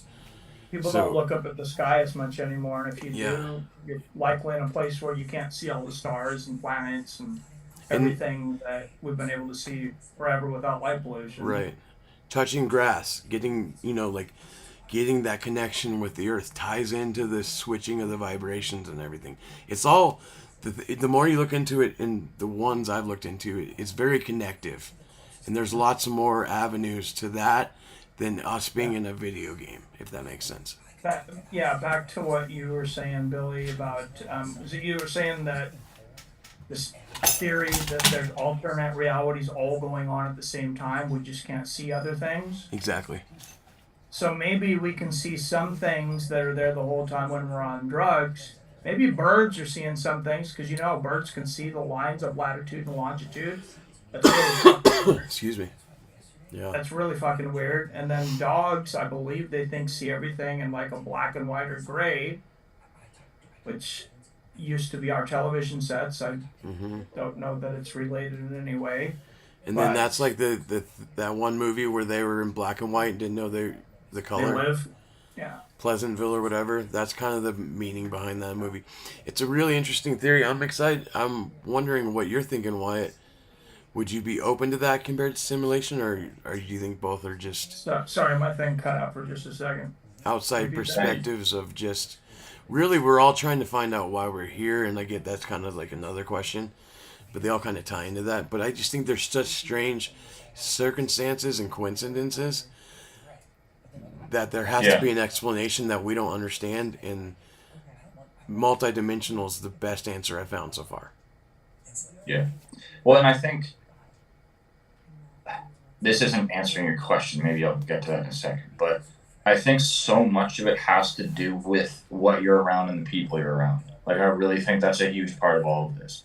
So, I mean, Billy, maybe it's the people you're around and things that you've seen personally and whatnot that really influence what you see as, whether it's the multi-dimensional theory or whatever it may be. Yeah. Like, that's really what steers you towards this makes sense to me because you have some experience and things that relate to it, right? Mm-hmm. Or like Mike in the house that he grew up in a religious family, which so many people experience growing up, right? And how that kind of leads them there. So for me, what I've always found is I'm just like almost too open-minded with this stuff. Like, I don't have a strong belief in really anything. One of the things that I find incredibly fascinating, and I remember I brought this up, you guys were both, it was on one of our calls similar to this. This would have been maybe 2 years ago. Remember, Billy, when I was constantly walking through the woods? Mm-hmm. Yeah. Mm-hmm. So it was one of those. And I thought of just one day, this wasn't like influence that I know of by anything that I saw, certainly in any time close to them. But I thought about our solar system and what it looks like, right? Mm-hmm. And like you got the sun, you got the planets orbiting it. And I thought about how that's exactly what we were taught atoms look like, right? With the nucleus and with the electrons orbiting it. Right. Now, afterwards, looking into it, lots of other people have thought this, lots of other people have talked about this. But I find it really interesting how there's so many, like you said, coincidences that don't make any damn sense. So, like, when I thought of that, the first thing I thought of, what if it's just a pattern or a cycle, like Mike talked about earlier, that just continuously repeats itself, infinitely large, infinitely small, or at least in a scale that we can't comprehend, right? Right. Like, we have, we're made up of atoms, and then all the different tissues, et cetera, et cetera, et cetera, and you go out and out and out and become a person. What if that keeps going, like, to the size of, 10 billion suns, and it just keeps going and those patterns keep repeating? So again, that's not an answer to anything, but that's one of the most fascinating things for me. So maybe it's more of a less belief and more science outlook. Because it's based off what we were taught in textbook with atoms. But I think that's super interesting. And that could support simulation theory, right? That things repeat and it was programmed, or support God and things were all made. Yeah, but the thing that I see that. That I'm most curious about is maybe how big it gets and what are we part of is the big one for me. Like an atom, and I'm trying to think of what's next. Like neutron to an atom. Yeah, well, just whatever's after that, and you keep going and going and going until you get a germ or a virus or something super, super small, and it just keeps going out and out and out. Yeah, what if like a protein? Yeah, like a simple protein turns into an amoeba, and an amoeba turns. Yeah. So what if we are to our solar system, and our solar system is an atom to somebody else? Right? So small we can't even make sense of it. But what if our solar system is an atom that creates, a simple protein or a simple carbohydrate, et cetera, et cetera, et cetera, into a whole different universe? Because it's a scale we can't comprehend. But if that's the case, how do we make sense of that? And maybe we're not supposed to. There's some cool stuff around that, though, because it's like the Men in Black 2, I think it is. Have either one of you guys ever seen that movie? I've seen one or two Men in Black, so I'm not sure if I saw that one. So there's a scene in Men in Black where they're trying to find... It's number 2. So Will Smith is trying to get Tommy Lee Jones's memory back. He goes to a locker, and there's a whole universe of people living, a whole society in this locker, right? And they don't understand that outside the locker there's this huge universe, right? And Will Smith closes the locker. He gets... Because they had this, monument. It was like locker key. But it was like their religious statue, right? Will Smith picks it up, closes the locker. People are like, we just met God. At the end of Men in Black, Will Smith walks out, and we're actually in a giant locker ourselves. Okay. So that kind of goes with, it just made me think of that. Yeah. Yeah, totally. So it goes on and on and on and on and on. And that would make sense because if you look in like religious texts and everything, creationism is kind of that form in certain ways too.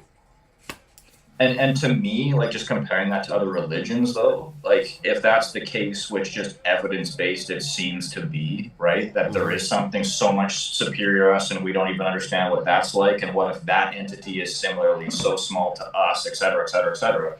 If that's the case, like in like Christian texts and whatever, like so important to live your life a certain way and to do things right, and it's all going to pay off in the end. It's like we're so insignificant, and that matters so little if you think about it this way. But also, if you think about it this way, it could be you talk about, you know, somebody gets a tumor and it becomes cancerous, right? What if that is a whole bunch of people on our scale living life wrong, and then, like, you know, we nuke the world, it blows up, et cetera, we make a disaster of this world, and then another civilization does the same thing on another planet, and then that's the spread of a virus on some other person that's, you know, infinitely bigger than us. What if we can create a cancer through fucking up? That seems possible to me too. Mike? I mean, biochemical warfare, that was used in 70s.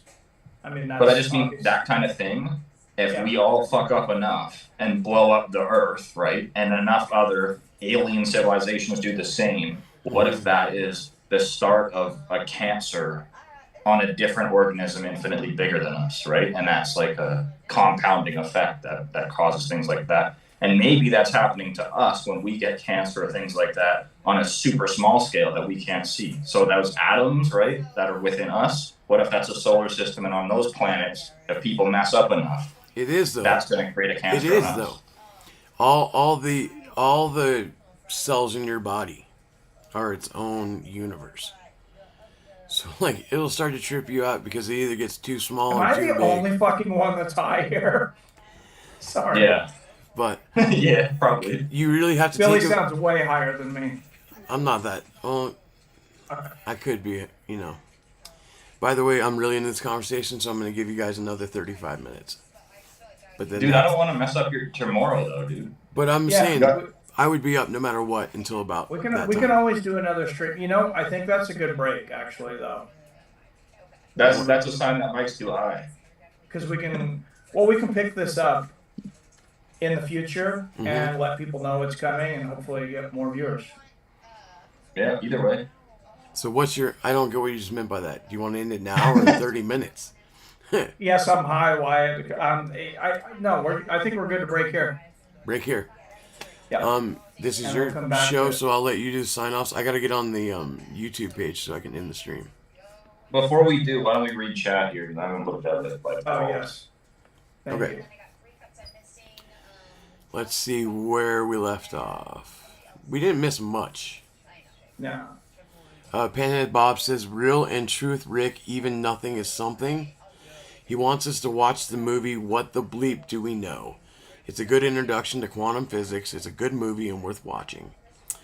Panhead also says, there is what it is and there is what there isn't. Trippy. When comparing religions, they all have similar stories, messages, and themes. Cheeto Ortiz says, next time I'm doing the cocaine first. Probably smart. Panhead Bob says, sorry, Mike, you're the only one. LOL. Well, that's high. By the way, I'm going to end the poll. Does the chat believe in simulation theory?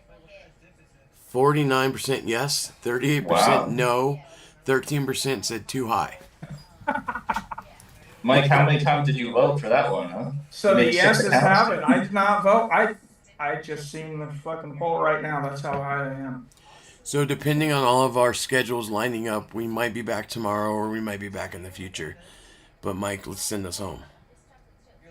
All right, guys. Thanks for tuning in for, I don't know, the first episode of whatever this is. Me and Billy were just kind of spitballing. Seem to get more viewers than we have in a long time. We have 17 people in the chat right now. That's so crazy because mine says 6. Yeah, no, I'm watching on YouTube right now. You know what? Okay. No, I'm watching. Let's hang on for one more subject then if we have this many people. I meant White. I'm watching on like the YouTube dashboard, like the streamer dashboard. like our actual number count. Okay, I'm just saying it's so weird how it said, like, this has been the case all the time. Mine literally says 7 watching now on the stream, which is just, they never are the same in different places. Our viewers are dropping. We are down to 9 now, but that's because we were just signing off. Yeah, mine says 11, but yeah. Yeah, mine bounced back up to 10. So. Well, whatever you guys want to do, I'm game. Yeah. I think this was a fun one. One way or the other, in the chat, put out what you'd like to see us talk about in the future, what you would like to see more expanded upon. I almost tripped and fell. Seems like this has been one of the most popular subjects. I really like speaking about this. I think all 3 of us have some interest in it.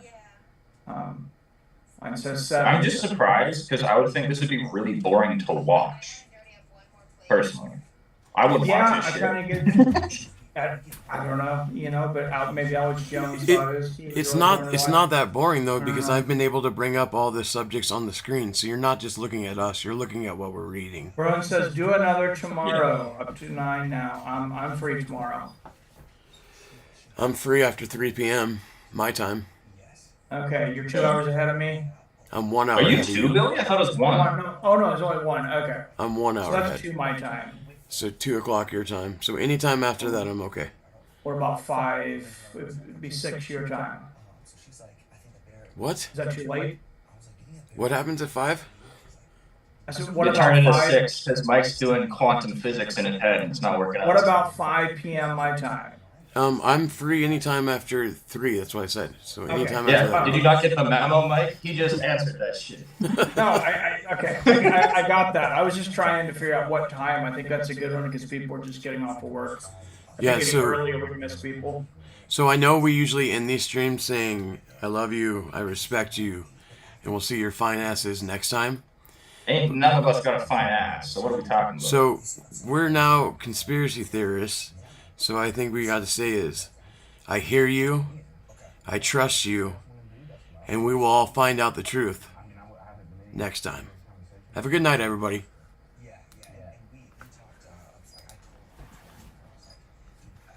All right, boys.